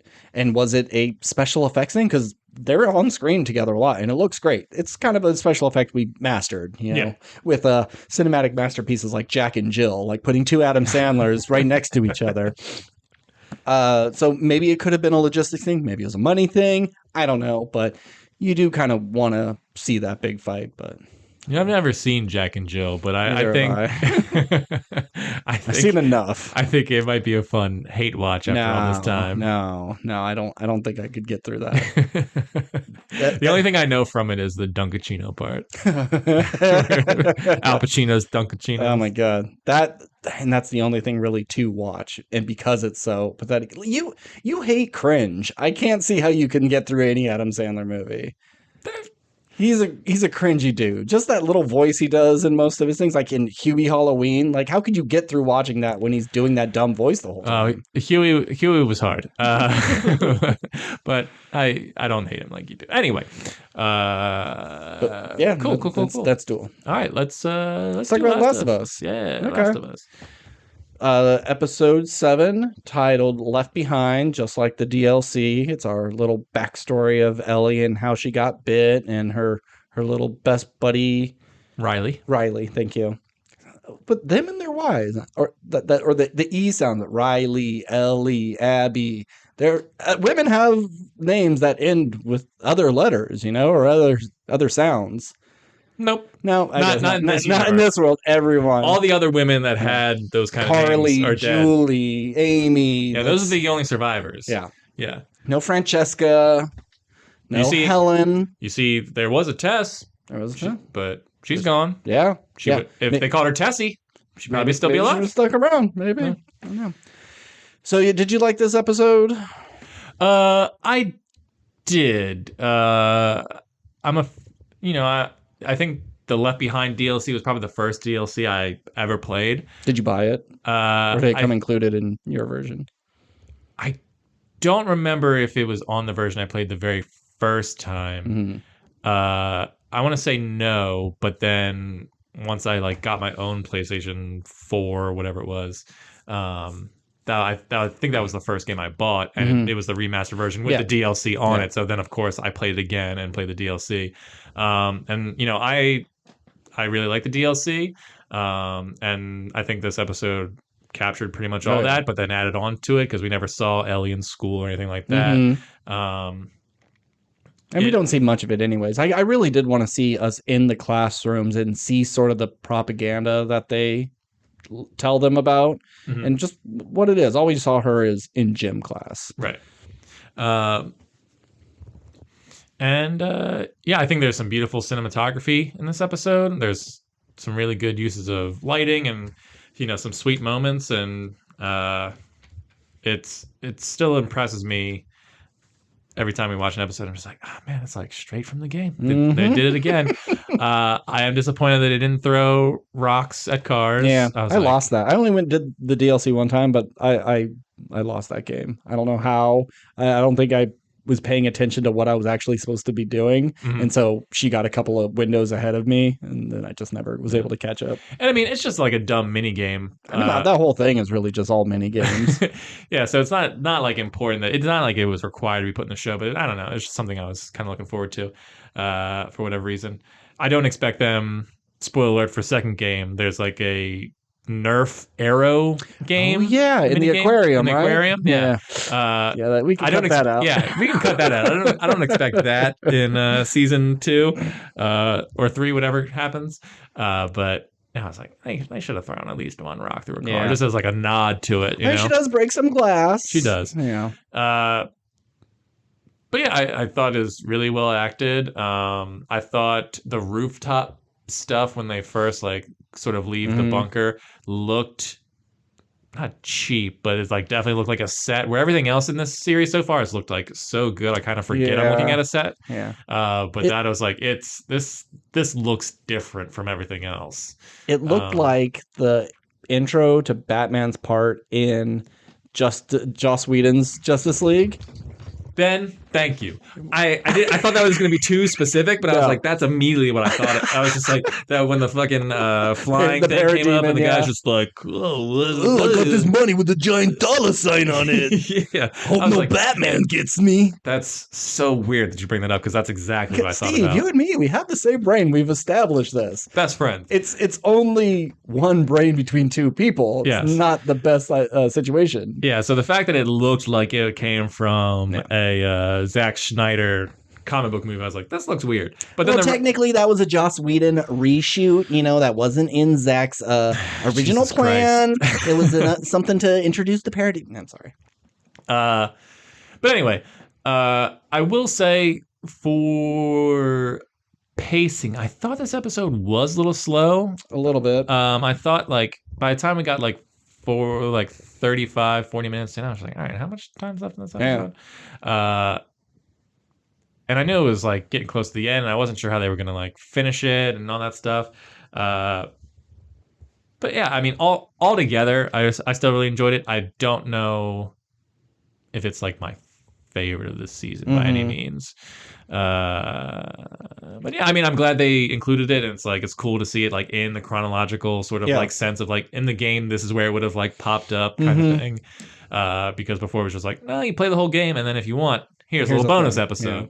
So that was kind of nice to see. And I always enjoy extra little details about like in the future, like what kind of things. It's like, oh, well, certain shops in the mall have all the stuff. Certain shops are completely empty because people like took what they wanted or took what they needed. Yeah. So of course, like Victoria's Secret's like, no one's gonna need a thong in the apocalypse. Yeah, even if you're desperate for like clean underwear, you're not picking up anything from there. Yeah. So that was. I enjoyed all that stuff. Yeah, and I like seeing like Ellie experiencing escalators for the first time. I just like when it's a fish out of water thing where I can't even comprehend what it's like to be born in a world that's 20 years after this huge thing. You see remnants of what was, but it may be hard for you to comprehend like what a phone and cell phone and internet and these things we take for granted and like moving stairs. Like how is that possible? Stairs are stationary. They're pieces of wood. How would you get that? Because there probably isn't as many machines and moving parts like for her to think of these things as commonplace. So I love all that stuff. And I wouldn't mind getting a little more. Yeah, and I think it's always cool to see like if you lived in a zombie apocalypse, how do you date? Yeah. It's like you can't go to like the ice cream shop. What do you do? And it's like I like that. It's like, oh, they went. What do two teen girls do? Yeah. They go to the mall. Go to the mall. And I thought that was like it's a fun way to sort of do that that sort of date scenario. I heard there was complaints about last week's episode. It's just like, this is a zombie show, and there's just so much like talking, and there's so little action, and we only get one scene of action in this, and it's over relatively quick. I think it was effective. Yeah. But it's just I can see why certain people would be like, all right, can we get to like all this like relationship stuff is fine, but like let's see some zombie action. Like we had the one big one in Kansas City, which was like really cool, But it's like, all right, well, let's get back to some more zombie stuff. Like we could potentially have some next episode, but it's probably more human stuff. It's gonna be human heavy. The final episode, I could see we get a little bit of clicker and runner at the very beginning. Everything looks bleak. What will happen? And then the Fireflies show up and pull their ass out of the sewer, shoot some bad guys, and then it's more human stuff. Mhm. Like this may be one of the last like zombie things that we encounter. Mhm. And I didn't love the look of this one. If they got shit growing out of their face, it should be full clicker. I don't mind a little bit for the runners, the fresh ones, but I don't know. It just didn't look. It looked too I don't want to see the person behind it. Yeah. I want to see the monster. Yeah, I was interested because it's like obviously it's been closed down for a while. I don't think it's been closed for 20 years because it's like they closed it off, but it's still in the safe zone. Yeah, which was like a weird choice. So it's like, okay, well, maybe they thought they cleared it all out, and this was just secluded so the Fireflies could. I don't really know, but it's like it's weird that it seems like they've been spending time down there, but no one woke this thing up until before, yeah, before, yeah, because she's been staying there for a bit. Yeah, I'm sure she's been pretty quiet and not turning on lights every time she's getting in. But the Fireflies clearly have used it as a post. So yeah, and it just because like you only really become a clicker after so much time, but like how much time exactly is that? And I know it's different for every person, but I agree. It's like, oh well, shouldn't have been a clicker, but it's like, yeah, did that guy die a week ago? Yeah, was he just a runner for a year, 10 days? We don't know the like gestation period of it. Right. So yeah, whatever. Yeah, I mean, yeah, it was fine. It didn't really bother me, but it's like the clickers are so cool looking. Yeah. But then again, I guess you also kind of want to spare them a little bit. Sure. Yeah. I mean, there's plenty of clickers in the game. You know, they don't spare them then. But yeah, it's a dumb thing to complain about when everything else you get is so good. Yeah, but I mean, in the game, you also you find there's clickers all throughout the mall, and you have to like sneak by them or like kill them, and then it's not until the very like you have to like dodge or like all these crazy things. Where it's like, oh, I need to go to this part of the mall to like move this. I don't really remember the level because it's been a while, but it's like you had to go do a bunch of stuff, and then when you think you're about to get out, then you like get bit or whatever. Yeah. Where this is just like, oh, we just had to fight one clicker as opposed to the 15 that were in there before. Yeah, even if there was just like 4 of them and they had to lock themselves into a store and realize like we can't get out, realize they're bit, and like, well, I guess this is where we stay. And then I would have liked to see Riley change and Ellie having to deal with that. Yeah. You know. Which you don't see in the game, so I understand why they didn't do it in this, but I agree that this is the opportunity to show that and show what I assume is Marlene show up, kill Riley or whatever, and it's like, oh, Ellie still hasn't changed? That's weird. Oh, she was bit? It's been 5 days or whatever. Or maybe on the very small chance, maybe Ellie kills Riley, and how like awful that would be. Like the girl you had a crush on, you had your first kiss, you guys were like falling in love, and she decided to stay, and you just had to kill her the next day. It would have been like so brutal, and I think it would have been a great acting showcase for Bella Ramsey, even though she's like crushing it this whole season. Oh yeah. Not that she like needs the extra boost, but it's like you kind of, it's like there's opportunities for like real more heartbreak than even we already have, and you didn't show that. I don't know. I think it was, you only needed like 3 more minutes and you could have covered all that. But whatever. Yeah. I really liked all the very obvious, like one person wants to go in for a kiss and the other one is being oblivious, and all these little like moments of, oh, this is where it's gonna happen. Oh no, it's not. I like their little flirtatious relationship.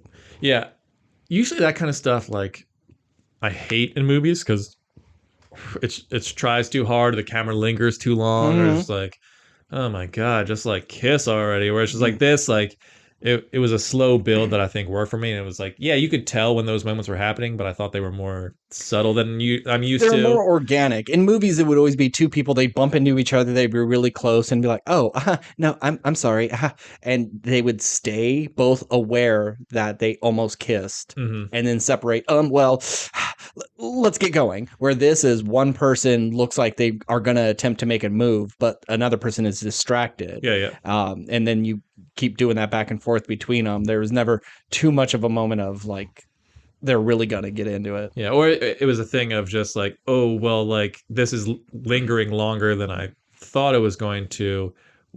What do I do? Because I don't know what to do now. I'm uncomfortable, so get away. Like when they're in the booth and they're like really close and they're like touching faces and they're doing the scary face, and you can tell Ellie's happy, but then she's like, "Oh shit!" Like I don't know. Okay, get off me now. It's like clearly she doesn't want her to get off, but it's like I've never been in this situation before. I don't know what to do. So it's just like that. That sweet innocence is nice. And I swore they would have made a Molotov. They had that bottle. Oh they my kept, god! Once you point that out to me, that drove me crazy. They didn't do it. Yeah, and that would be a perfect thing of like they're trapped in a store. The cage is down. How do we get out of here? We don't have any more bullets. And then she goes like, "Wait a second!" Pulls this out. They burn them. You see them scream, fall over the edge. Then they get out. Then they realize that they're bit.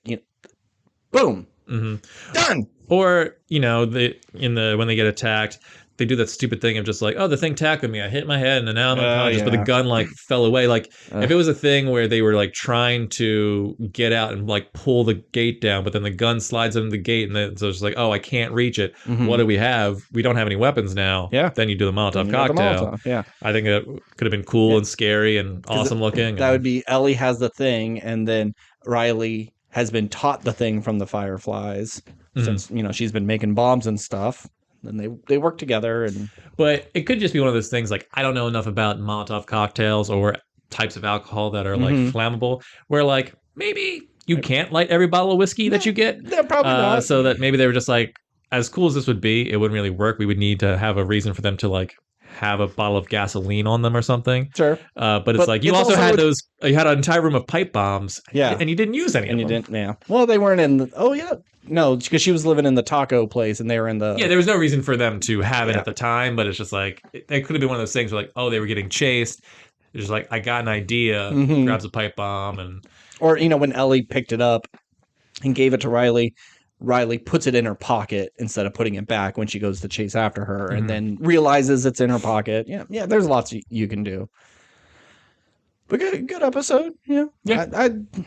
I think it was the last calm before the storm, where it's just like, here we had 2 episodes back to back that were very dialogue heavy, next to no clickers, or infected, and it was just like character building. It's like, this is Ellie's story. It's like, look at Joel. This is how he feels about Ellie now, and how they've bonded over this time. So it's like, this is probably like pretty much you're getting to like peak their relationship, and now it's like next episode is going to be, how is that relationship going to stack up against a whole group of humans that you and I know about, that some people might not know about, and then the aftermath of that in the final episode, and dealing with the Fireflies there and such.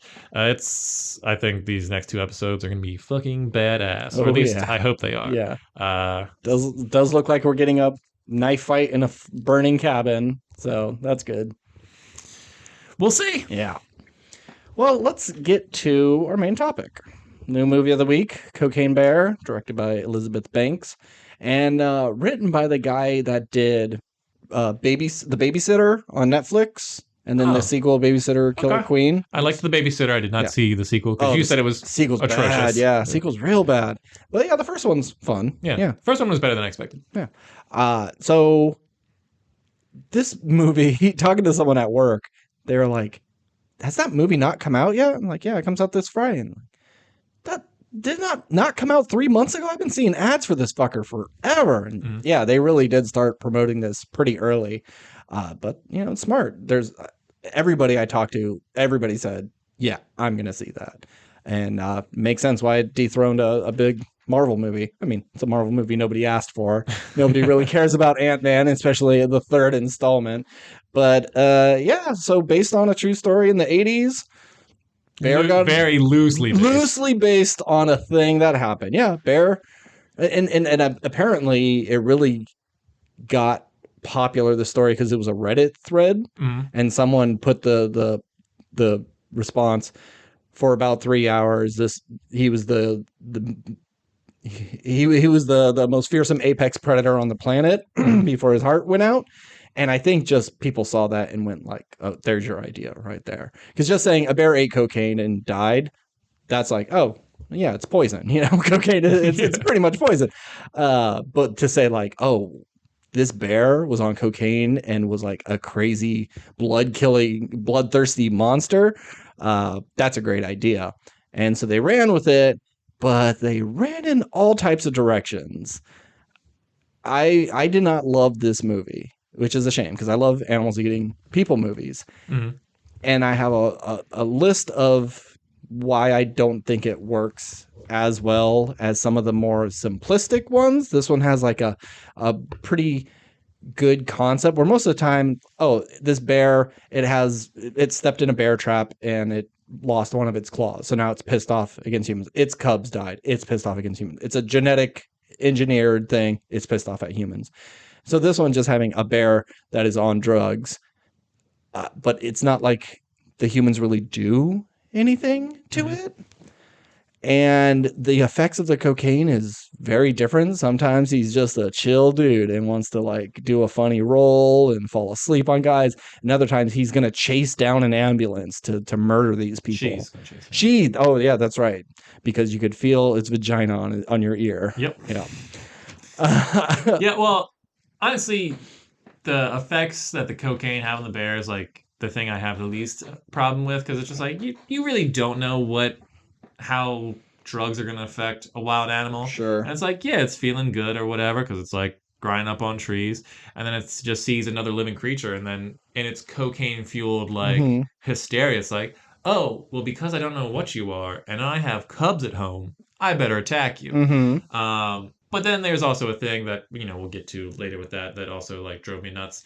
But the effects of the drugs didn't bother me. I'm surprised we didn't get a scene where like we see through the bear's eyes and it's like cartoony. I was like waiting for the cartoon sequence. But I'm glad it didn't happen. Yeah, we didn't need that. But like the kids do cocaine. They do a knifeful. They each swallow like a bunch of cocaine, and it never really seems to affect them. Like even if there was just a joke of like, Timmy, how did you get up that tree? And I'm like, I don't know. I just have all this energy for some reason.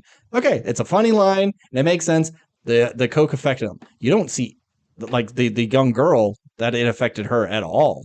It almost seems as if this cocaine was not really cocaine and it was just sugar. And the bear was just an asshole. And that's why like you got to hang your food and stuff, because like bears love food and they love sweets. Like if you bring a box of donuts to the woods, like a bear will kill you for these donuts. They love donuts so much. So if it was just pure sugar, it would make more sense than the cocaine, because it really didn't seem to have any effect on anybody else. Yeah, well, the girl thing, I can excuse that, and we'll get to that later. But yeah, the boy, the closest thing they got to it was he's like, oh, my tongue feels kind of weird, but that's it. And then he did an astronomical amount. I don't know how much different like taking a mouthful versus I think it's the same. Snorting. Okay, maybe. I think going through your nose is going to be faster. Okay. But I would just. But with the boy, at least you could go like, well, the adrenaline of like almost being murdered kind of like canceled it out, or whatever. Or like maybe cocaine doesn't affect you as strongly if it's your first time versus like regular use. I don't know. I've never done cocaine. Yeah. Cocaine, as the kids like to call it. But my thing is just like, why is this? I'm okay with the bear murdering indiscriminately, all that good stuff. Why didn't it do it to the little girl? Why did it take it home? And if the idea is just like, well, it could tell it was a cub, and so it took it back to his cub, or to her cubs, I'd be like, okay, I guess. But that was never really established. No, if it was I'm bringing this little one back to my cubs because my kids need to learn how to kill, okay, that's fine. Sure. But didn't seem to be a thing. It was just kind of like, hey, I'm going to go on this like bender in the woods and kill a bunch of people. Could you watch the kids for me? Thanks, little girl. Yeah, and I don't know. It just, and it would be one thing if like, oh, well, she'd like put the girl in her mouth or whatever and carried her back to her thing like 500 yards away. Sure. Yeah. This bear carried this girl like 6 fucking miles in the woods to get to this cave, and the girl just hung out. Yeah. The whole movie. Didn't leave. Didn't try. Was able to like leave paint behind, but like somehow could leave. She could get into her backpack. That it was probably carrying her by the backpack, and she could still get access to it to leave a paint trail, to leave crumbs or whatever. Yeah. And then the bear leaves her there, and she could walk out at any time, Yeah. but refuse to. I guess out of like fear that the bear would come back and murder, Sure. maybe. But it's like, oh no, I'll just hang out the place where it's definitely gonna come come back. Yeah. It blew my mind. It's like, Yeah. this makes no fucking sense. This is just, it's an excuse for Kerry Russell's character to have something to do. Yep. It's like there's 3 different like human plots in this that don't need to exist, that don't really add anything. I mean, I get Kerry Russell's makes the most sense because like, oh, you have a sweet child that you have to like, here's your hero character that like has to go save this character. Like none of that stuff really, like, I didn't love the kids all that much. They were fine little actors. Oh, no, they were no, that's not what I mean. I just mean like their journey in this movie like didn't matter to me. Yeah. Kerry Russell wasn't some like mom I was like really rooting for because she's a single mom who's like taking care of these. She's like, just mom. She's just a mom. A mom. Nothing special about her. Yeah, and she just kind of seemed like, oh, I'm there to be the nurse character for the thing that happens at the end. Yeah. For the characters who I think you're more likely to root for, but they're also the bad guys of the movie. Yeah. And then you have Alden Ehrenreich, young Han Solo, and Cuba Gooding Jr.'s son, and they're. You want to try that again? Shit, Ice Cube. Racist. There's a cube there. Jesus Christ. What's an Ice Cube? Ice Cuba Gooding Jr. Yeah. Oh my God. Sorry. So anyway, yeah, they're drug dealers. What's his real name? Oh, well, no. He's O'Shea Jackson Jr. O'Shea Jackson. Because that's his dad's name. Yeah. Yeah. Look a lot alike, too. Who thought? And Alden's character is, like, depressed and doesn't want to be a drug dealer anymore because he feels like a bad dad to his son. Because his wife died. Because his wife died, yeah.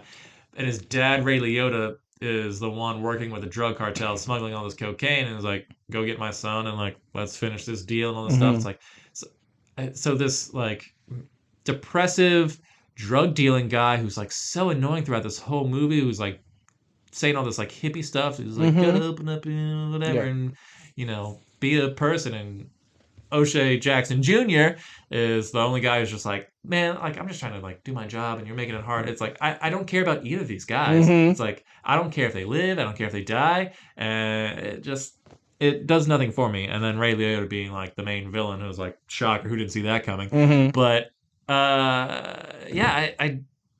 he was like an asshole for asshole's sake. And I was just like, so when spoiler alert, he dies, it's like, okay, great, but I didn't feel like it was some like triumphant victory. Yeah, you finally got that guy. Yeah, he's the big main drug dealer. Of course I'm going to root for him to die.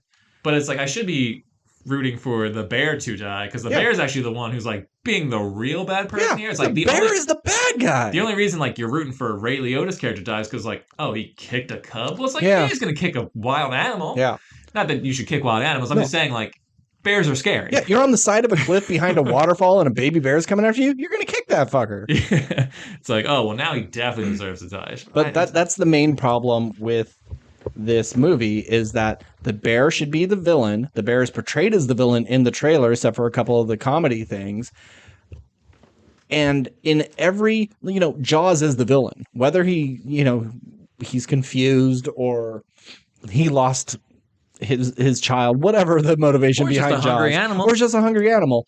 The animal is always the bad guy. So I don't get why they needed to sympathize us to her by giving her some cubs. We've seen this person kill like innocent hikers. Yeah, a lot of people that they killed were annoying. Margot Martindale was an annoying character. I mean, she's great at being that, but kills the person she's in love with. He was also very annoying. Like, we don't care about these people. It's like with Jason, you want Jason to kill the kids, even though he's the bad guy. If that was the movie, that would be fine. You just populate it. Everybody's a bunch of fucking assholes. So you just go, yeah, bear, do it. And you could give the cubs. But this bear is really mean and fucked up and going after people, which seems like it's going after like bits of coke in the air. It smells it and it's going after where there could be a brick, or a stack of bricks right behind it, but it's going after like the smallest amount. It's almost like it knows it's inside your body, and if it eats your blood, it could get a little bit more coke. So yeah, that's the main problem is that the bear needs to be the complete villain of this. Take out the cubs and just make it, this bear can't control itself. It is so fucked up and high. It's just going through everyone for any reason. No silly falling asleep on Alden Ehrenreich. Wait, did I say that right? Yeah. Who cares? Well, you can just call him Alden. Han Solo. And like doing weird, scooting itself along the dirt. It should be scary. When the paramedics see it inside that darkened room, and Margot Martindale like pulls up the stethoscope and goes, "Bear." That was cool. Good. That was scary. The movie should be scary. And I get you want to play up the ridiculousness. Like, oh, a bear on drugs. Isn't that crazy? This must be a comedy.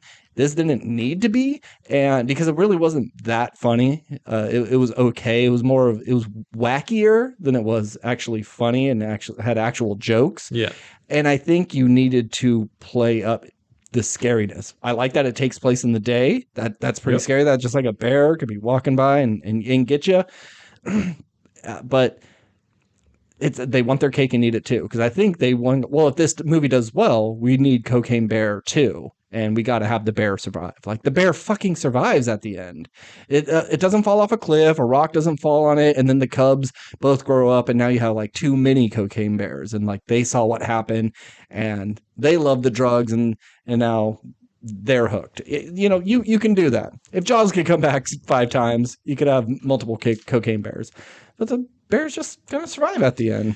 Yeah, like I think you could still have the cubs, but they're like the add-on, like a post-credit scene kind of thing, where it's just like, oh, we never found the pile of drugs again, or the bear ate 40 kilos, but 30 kilos were never recovered. Yeah. And then you see like, oh, the bear found those, brought it back to the thing, and then after the bear is murdered at the end, you see those 2 bears like doing little lines of coke, and then they become like coke addicted bears from a young age, and it's like, okay, like this makes sense. So when you call it Cocaine Bear 2, there's 2 of them. There's 2 of them, yeah. TOO, right? Right, yeah. Like, look who's talking to.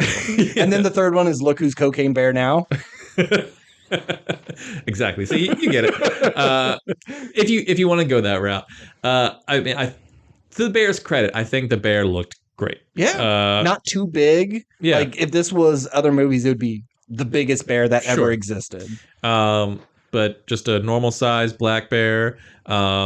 When it was like in its like killer mode, it looked scary. When it was like in its like, ooh, this cocaine's so good, it was like really adorable. Yeah. The effects on it worked really well. The gore in this movie was pretty excellent, but that's also like to its detriment. It's like so graphic. It's like, oh, this feels like it should be in a horror movie, but it's also, this movie's not funny enough to warrant. Not that like you can't have a really funny movie and also like really crazy gore. Like those exist. Yeah, Shaun of the Dead and sure, Dale and Tucker. But because none of the jokes landed, just made it feel like, well, at least this gore was here, so I was focused more on that. I went to the bathroom who I didn't realize it was him, but what's his name from Game of Thrones was like the foreign hiker, Oh yeah. Whatever his name. Redbeard. Yeah. How did he die? I went to the bathroom right as they were like going into the cave, and he's like, "Oh, me too." And then when I come back, he was dead. Yeah. So he led them to the cave. They went inside. He stayed outside.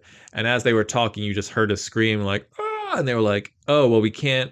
I guess their logic was, we heard a scream outside. We can't go that way. Let's keep going deeper into the cave where the bear lives. Okay. And that's how they ended up on the waterfall. And then Ray Liotta shows up with that crew, and they discover. Okay, because I saw them discovering it. And I was like, oh, I must. You never see him get murdered. What the fuck? Because like I don't think the gore is all that great. There's a little bit of blood, and you see like guts come out with Ray Liotta. But I can't recall, like, no one had their head in its jaw and it's screaming and clamp. Sure. And then there's a huge gush. There's not someone being chased and there's a slash on their back and then another slash. And they're, the Revenant, even though it wasn't super gory, like you can feel the pain he was going through. Sure. And I feel like it was more crazy set pieces and not getting down and dirty with a bear attack. Well, there's like the first kill that I thought. Oh, with the girl? No, the first kill I liked, okay. Which I thought was effective was when he killed the hiker that was like dating. No, The woman hiker. Yeah, the girl. No. Sorry, not the park ranger's guy.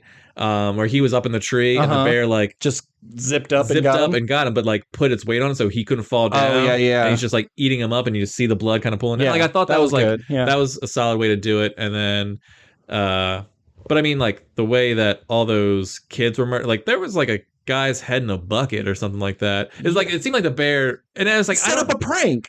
You know, like when you put a bucket on the door frame filled with water and you walk through and it falls down. It almost seemed like the bear set that up with the dude's head in the bucket. Yeah, I thought it was like, wait, it happened so quick. I didn't quite understand like what I was looking at. I was like, was his head in a bucket? Yeah. Like, why the fuck was that like a thing? And it's like the bear took the time to like make set it up. Yeah, like this is gonna be so fucking funny when they find their friend.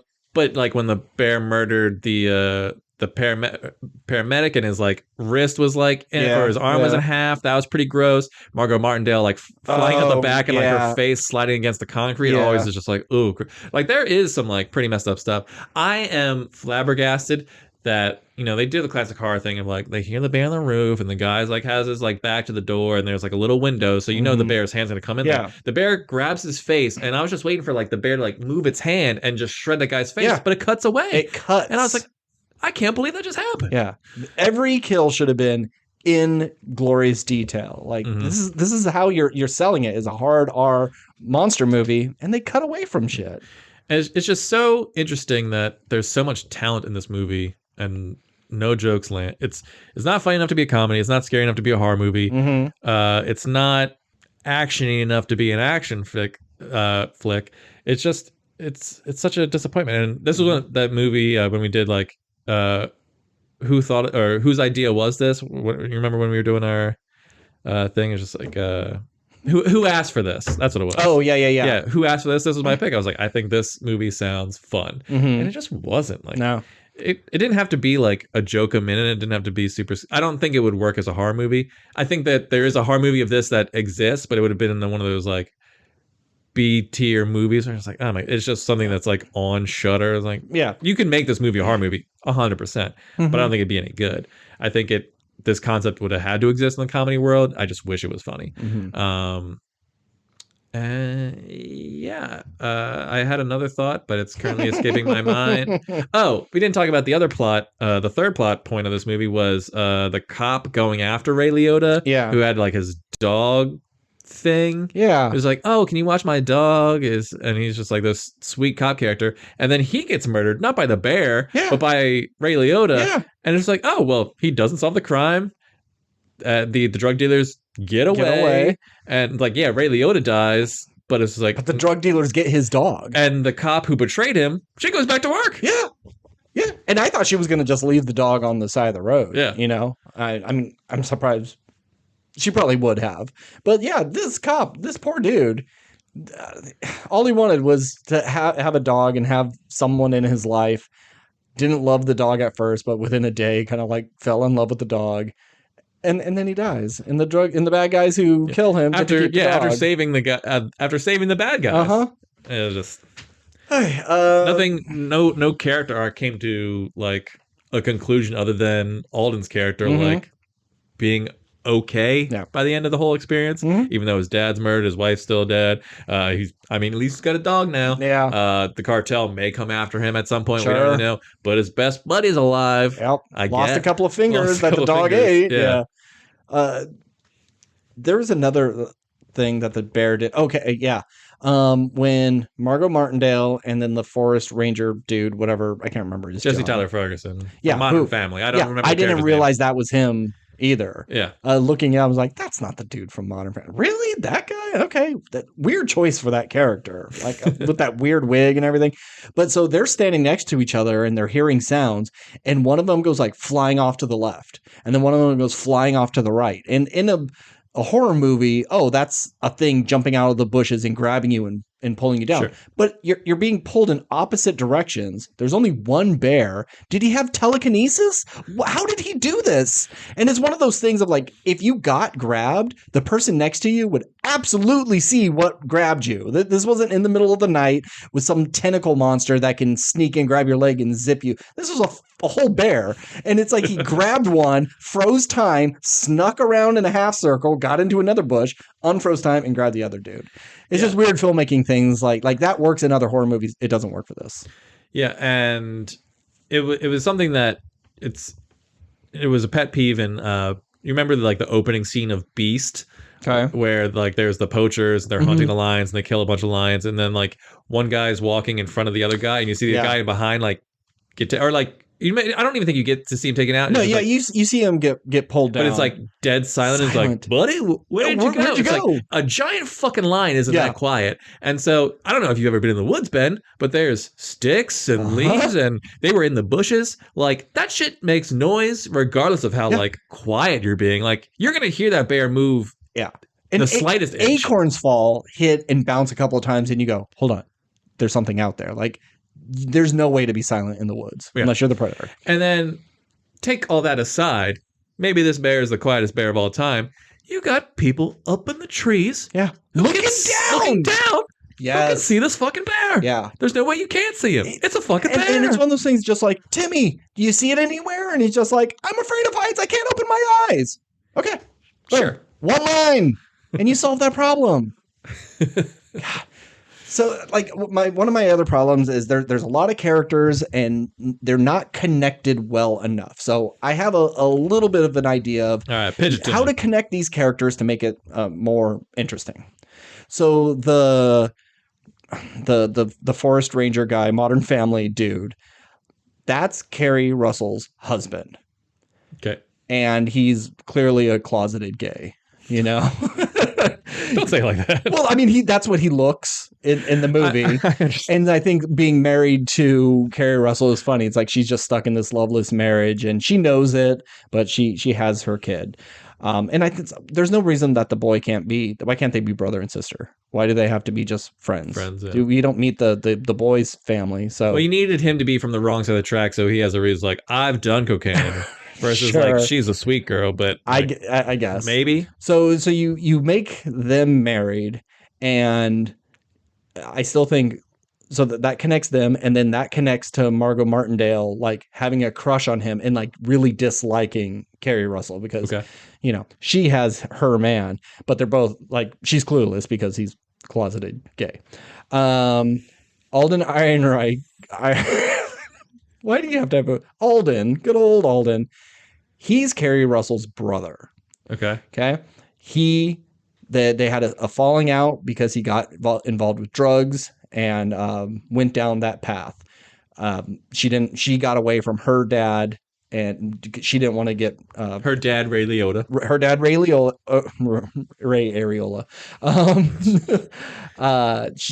She got away from that, but her brother followed dad's footsteps. So after his wife is killed, he doesn't know what to do with the kid. And that's okay. Cut out that other kid. Okay. Yep. This is niece and nephew, or cousins, know, and he goes, I don't know what to do. I don't know how to raise a kid. I'm coming home and I'm making amends with my sister and I'm out of the game. I don't want this anymore. And Ray Liotta is like, whatever, fuck you.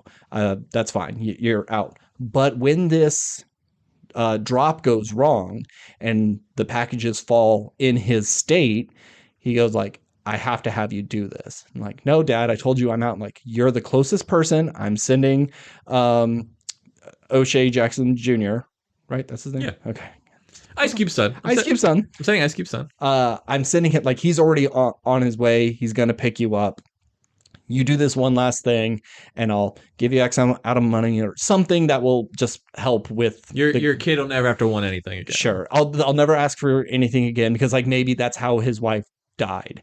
Dad asked for one more favor. It went wrong. Wife got killed. Sure. I'm done with you, Dad. Okay, fine. One last thing. So then now we have Carrie Russell family is now connected to the drug cartel. Mm-hmm. And then you take The cop that was like a mole for the cartel, get rid of her. She's pointless. You do a reverse one. So our cop character, his son is O'Shea Jackson, and he's a mole inside the cartel to try to get these guys. Oh, yeah. Okay. Yeah, so then like if you do that sort of standoff thing, they're both trying to like sell it and like just fucking kill the guy. Like, no, man, we don't have to kill everyone. Like, I think there's something you can play with because you could take that cop character completely out of the movie and the movie doesn't really change at all.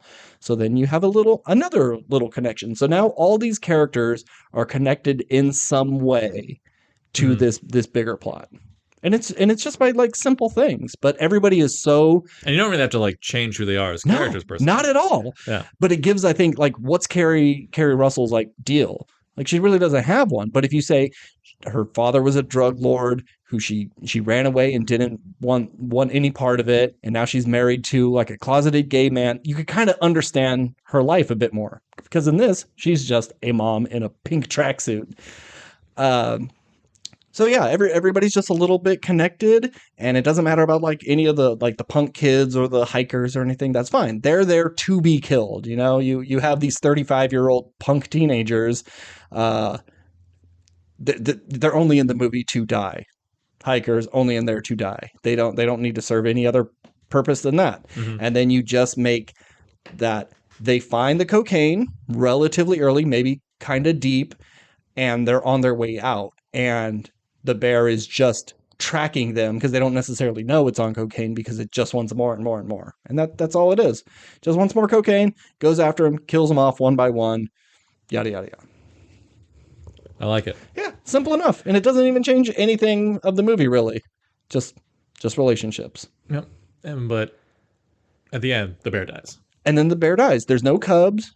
You don't have to do any of that. If you wanted to that being the driving force of the bags fall and, you know, people go to get the drugs and they find it and the cubs are playing and they kill the cubs and then the mom's pissed, ingests a bunch of cocaine and then is on a rampage, that's fine. But you got to do that early in the movie. You can't reveal them later to make us feel sorry for her. Yeah. Sorry. Or just a pitch. I'm not sure if I don't know if it'd be cinematically satisfying, but you could also do a thing where it's just like the bear is about to like kill Carrie Russell or one of the kids, and then instead of like it just being like, oh well, it got shot in the head by O'Shea Jackson Jr. or whoever, it was, you know, you see its eyes go wide and it just kind of like collapses and it's like, holy shit, did I, or like maybe the little girl like stabs it like with a tiny little like thing. Pocket She's like, knife. Oh my god, I just killed a bear. It's like, no, I think his heart just gave out. Yeah. It's like, what? It's like, yeah, the bear did 40 pounds of cocaine. It's fucking dead. And if you get the bear to look like more maniacal, more foaming at the mouth, eyes are getting more bloodshot, and you can tell it's getting really amped up because it goes from like angry to happy and up and down and up and down. Like this bear should just be getting angrier and angrier and meaner. And so you could really sell that. They're at the edge of the cliff. It's coming at them. Just had another mouthful of cocaine and dropped it. I got another one for you. Shoot. So they're, you know, maybe Ray Liotta shoots the bear a couple times or whatever. The bear's looking kind of weak. And you kind of do this in the movie, but I'm talking about like, this should have been the big finale thing maybe is like, every time this bear does cocaine, it's only doing like parts at a time. You know, it's like the brick is open and it kind of like sniffs it a bit and just like, you know, it gets its power. Like it's finding cocaine spread out throughout the place. But like early in the movie, you just see it like engulf an entire brick. I think what should have happened is like the bear gets injured. Ray Liotta's about to kill his son and, you know, maybe in our version, his wife and whatever, because it's just like, I can't have witnesses. You guys are useless. You're not going to be part of my family. Fine. Then you're not part of my family anymore.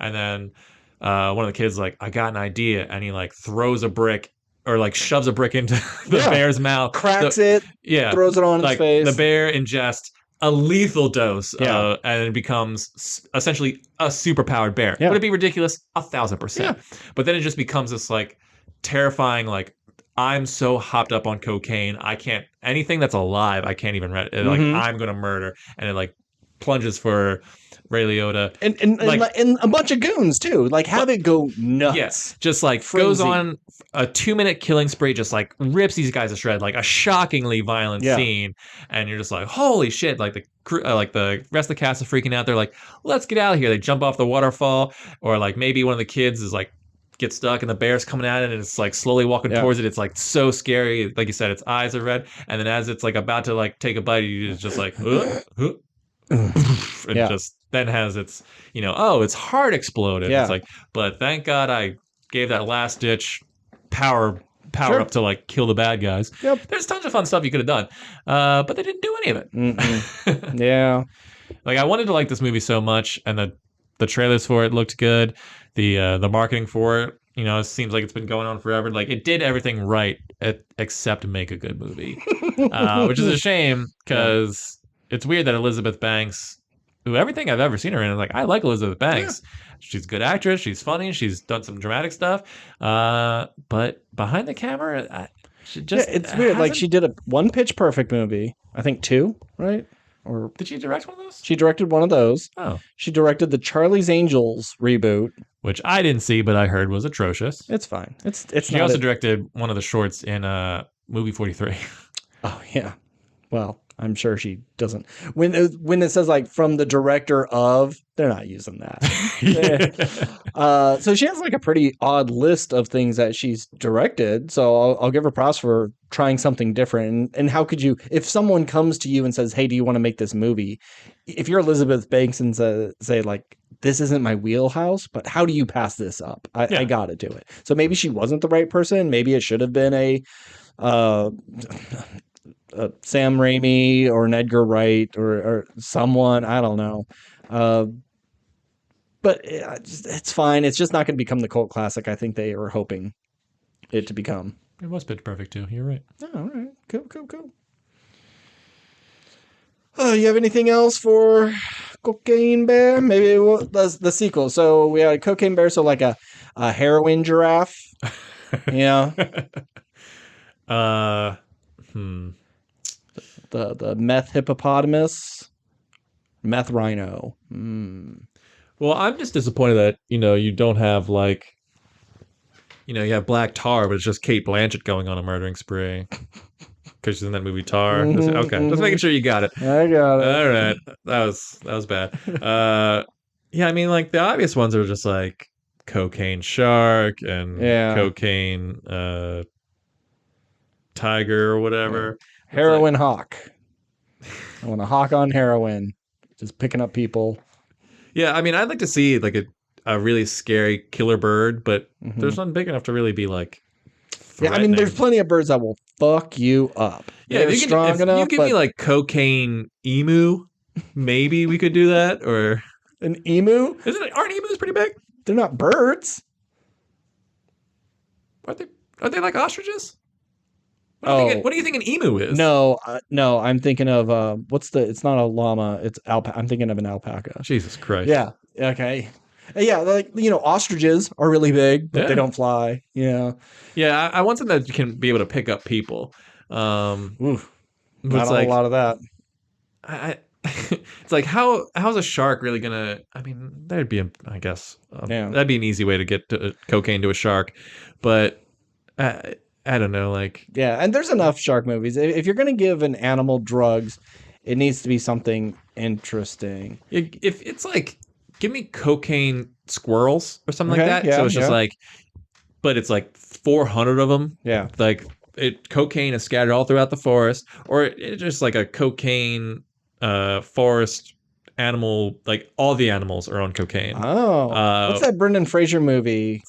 With furry animals, I think it's called. Furry Vengeance. Furry Vengeance. So it's just that, but we know they're on drugs. Yeah, they're on because someone stashed it in a tree or something, and then lightning strike hit it and exploded all over the forest, and all the animals got it. And then you just make it like utterly ridiculous. Yeah. Like squirrels are like hopped up on cocaine. They're crawling into people's mouths and like choking them out. You just see their like tails like dangling out the mouth, and the guy's struggling to I don't know why you wouldn't just pull it out. Yeah, because it bites your tongue. It bites your yeah. And then you're like screaming and you let go and it like a rubber band shoots inside your mouth and you gulp and you see the squirrel going down. Mm-hmm. All the squirrels go into the clothes of someone and like kind of puppet him into a street as a car's coming, like no, and then they all jump out at the last second. That'd be funny. Yeah. Woodpeckers just on you, just like going into your brain. I'd like to just see a deer walking by with just like someone hung up on its antlers, all impaled. Oh yeah. See, it writes itself. Yeah. I mean, it would make no sense. No. But I mean, did this one? Chimps would be scary. I mean, we've seen killer chimps before, but chimps seem like that they would get so addicted and have withdrawals and like do the things humans do when they're addicts. Yeah, like I could see if chimps knew what heroin was and could do it, chimps would hardcore do heroin. Oh yeah, for sure. Just see like shoot it right into its little monkey feet, and then just like just fall asleep and chill out. Yeah, doing that weird Tai Chi lean thing in the parks. You know, slowly beating their chest, trading foot jobs for heroin. You know. Yeah, because can't you see like. What was it, Koba from War of the Planet of the Apes? Oh. Just like that guy. He's doing meth. He's doing heroin. Yeah. Koba was a meth guy. Yeah. For sure. Yeah. But that's the thing. If you go the chimp gorilla route, like if it was cocaine gorilla or whatever, like you could make that work. But if it was like, if you do chimps, like so one, you're competing with Planet of the Apes. And it's like, well, am I just making Planet of the Apes, but they're on drugs? Like, I don't know if that works. Or it's like, oh, well, then I'm just doing the chimp scene from Nope, which is already like horrifying. So it's like, there's so many, I mean, obviously there's so many shark things, but that like kind of never gets played out. For better or worse. Sharks and gators, you know. Sharks and gators, yeah. But like chimps, they're still like, I don't know. It's just, there's some, maybe because they're so human, they're hard. I don't know what it is, but would it be cool to see? Maybe. Or would it just be like, well, we're not doing any real service to the chimp community, you know. This is bad representation. I don't even know what I'm really trying to say at this point. I don't think I need a drug universe, an animal drug universe. No, yeah, I don't need to see more of these. No. It was a fun experiment. You tried, it failed. Maybe give it a decade and try again with something else. But Cocaine Bear can go shit in the woods. Does a cocaine bear shit in the woods? No, because it makes you constipated. You can't shit on coke. That's why he was so angry. He just needed to shit. So next week, Creed 3, which for those who don't know me, it's my birthday tomorrow. We are seeing a special mystery movie at Regal. More than likely, it's going to be Creed 3. It may be that Guy Ritchie movie. If it's that, I like Guy Ritchie. He makes good movies, but I don't like Jason Statham, and I don't want to see a fucking Jason Statham movie on my birthday. Yeah, if it's the Jason Statham movie, I would be I would stay if that's what you wanted. Yeah, I'm not leaving. I'll stay. I kind of wanted to leave. Because I don't even know what that movie's about. It doesn't matter. Right? Yeah. Whatever happens tomorrow, I'll watch it. Yeah. I'm hoping it's 65. It's probably not going to be 65, but if it could be, that's good. Yeah. If it's Creed 3, I'm happy enough because I'm going to see that anyways. And if it's, Operation Fortune. Okay, I was reading the synopsis from my roommate, and do you know what his character's name is? Give me a hint. I'm going to say something like Art Ferrari. Not bad. You know, it's close. It's okay. So Fortune is his last name. Oh, of course. Okay. And it's not a cool sounding first name, and it kind of rhymes with fortune. It's so stupid sounding. I don't know how you can choose this name. Horton Fortune. Just as dumb. It's Orson Fortune. Oh, Orson Fortune. It doesn't sound like a 30 Rock roll juror thing. Yeah, it's something the Swedish Chef would say. Orson Fortune. Ridiculous. I mean, but like the fact that like Aubrey Plaza's in it, like that's pretty interesting. You know, I like her. Like, see she's been doing a lot of great stuff recently. This seems like a step backwards. Maybe, but it's like, oh, Guy Ritchie's doing a movie. Like, I get why you would join a Guy Ritchie. I love film. Aladdin. I forgot he did Aladdin. Yeah, it's always like from the maker of Snatch and Lock, Stock, and Two Smoking Barrels, and never from the director of King Arthur and Aladdin. Yeah, so that's next week. Anything else? Is that just Well, even if Operation Fortune is what we see tomorrow, we'll still see, we'll still see Creed 3. So Creed Creed 3 will be the for topic sure. of next week. and potentially an additional movie. Yeah. Well, And you said 65 is next week? 65 is the week after. Okay. And then Scream, and then Shazam, and then there's one last thing at the end of the month. You don't have to see Shazam. I won't make you see it. It's gonna be terrible, probably, but you got that pass, Steve. Yeah, I was like, I mean, I paid the money to see infinite movies, so I'm gonna see stuff. Yeah. It's just like I don't care about Shazam. And what was that thing? Scream. It's like I've only ever seen the first Scream. So you have some catching up because you have about 3 weeks before Scream comes out. You got to catch up on the Scream movies. I think they're all on Netflix. All my very limited free time is now going to be spent watching Scream films. Take a pause on Search Party. It's not going anywhere. That's more hours than all the Scream movies. So, at most, I watched 3 episodes of Search Party, so that's an hour and 15. Are you saying a night or a week? In a week? At night, yeah. Oh, then that's nothing. Yeah, but I'm saying like I can ingest Search Party in that time. Like that's something my wife and I put on as we eat, and then we just watch another episode or two. Okay. But like Scream is like, sorry, honey, I can't watch a thing with you tonight because I have to do homework. And she doesn't like horror movies, right? She doesn't like horror movies. Yeah. I know Scream isn't like a traditional horror movie. Yeah, but it's like, well, for the next 3 weeks, this is all I can watch. You don't have to. I'm not going to make you watch anything you don't want to. Look, I'm not against watching them. It's just like being 6 back from whatever. At least, what is 5. You would have to watch 5 movies. I'd have to watch 5 movies. Oh my god. Yeah. But when it comes to horror franchises, it's one of the more consistent. The dips are relatively small, and it's like if you could get past 3, 3's the dippiest one, but 4 and 5 are still pretty good.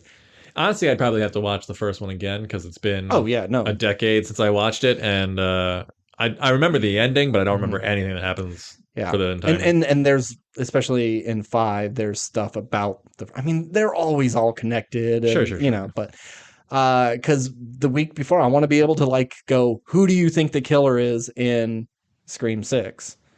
And you actually have like a good, I'm hoping we get a reveal that like you could never guess because you have never seen this character before, and they're just like, who the fuck are you?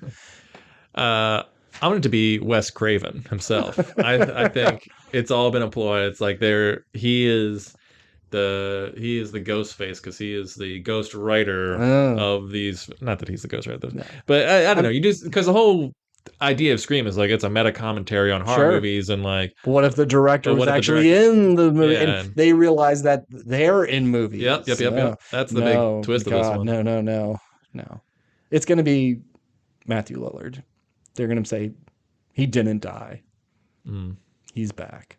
Because one of my things, actually, like the only reason I say that is because there was talks of bringing him back in the last one, and making it almost like there was kind of a cult of his character that people loved, and he's been putting all this in motion since Scream 3 or whatever. But also the Scream costume looks really old and dirty, as if it's been around for a long time. It's not a fresh new ghost face, so I'm thinking maybe it's like one of the originals. And you see a bunch of costumes as if like someone has a shrine, so it could just come from something like that. But I'm saying like that's a little clue is the aging of the ghost face mask.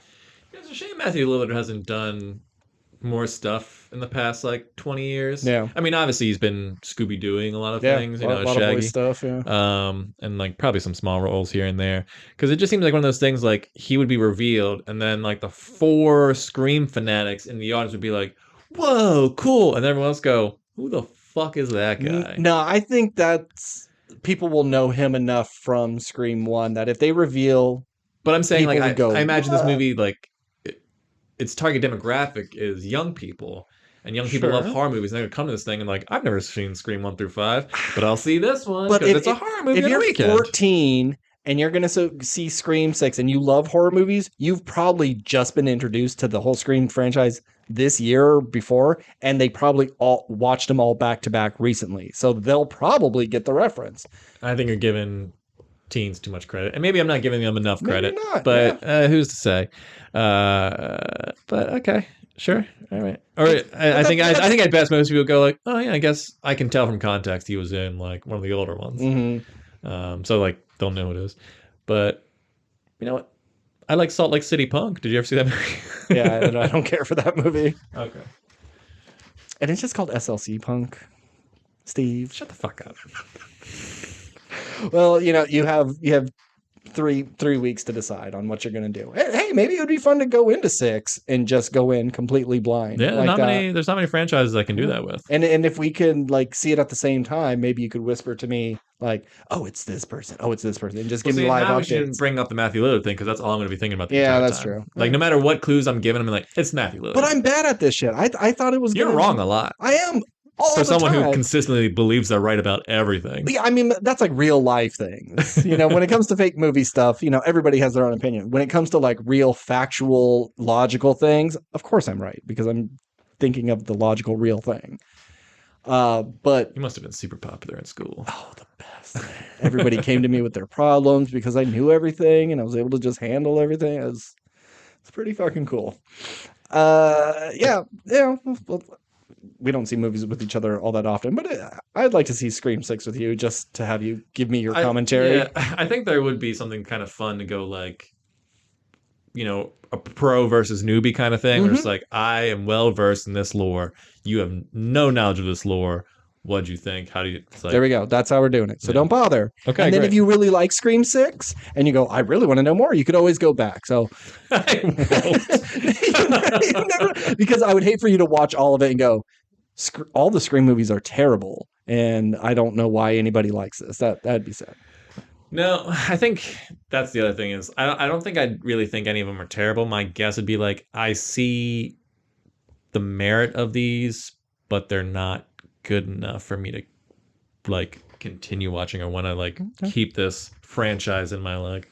I'm so glad I watched 6 of these. So when 7 comes out, well, it's like I've already spent the time. It's like I like that I haven't seen any of them because it just gives me justification as to not see the 7th one. But now you have this very important podcast, and you have to be on the pulse. That's true. That being said, I have seen 8 of the 9 Fast movies so far. And I wish I didn't get on that train. Yeah, it's not my fault because that first movie came out when I was 11. So yeah, you had no choice. I was sucked in from an early age. Yeah. Okay, well, I guess that's it. Bye. No. So if you want to get in contact with us, I know it's still early, but like, who do you think it is in Scream? Like, who's under the ghost face? Oh yeah, I'm also gonna say this is gonna be one of the ones where it's one killer, not 2 killers, not 3 killers. They haven't done 3 killers yet. I don't think so. But it's always like 1 or 2. It's usually always 2. But I'm going to say this is going to be one that's a 1. But who do you think is behind Ghostface Mask? Hit us up. We are at WRPL Podcast at Gmail, Twitter, Instagram, and TikTok. Lots of good TikTok videos going up. That's a lie. I've been put one up since like Avatar, and that was just like a stupid AI manga filter on some Navi. It was ridiculous, stupid. I don't want to put my face on TikTok. I'm not doing dances. I don't want people to hear my voice, which is funny since I'm doing this. But I'm not made for TikTok. I'm great at consuming it, but I can't make videos. If it's a simple filter of, look, take a picture of this and I'll turn it into an anime cat girl. Yeah, that's no big deal. I could do that. Jesus Christ. So yeah, hit us up. As always, I'm Ben. And I'm Steve. And keep on consuming.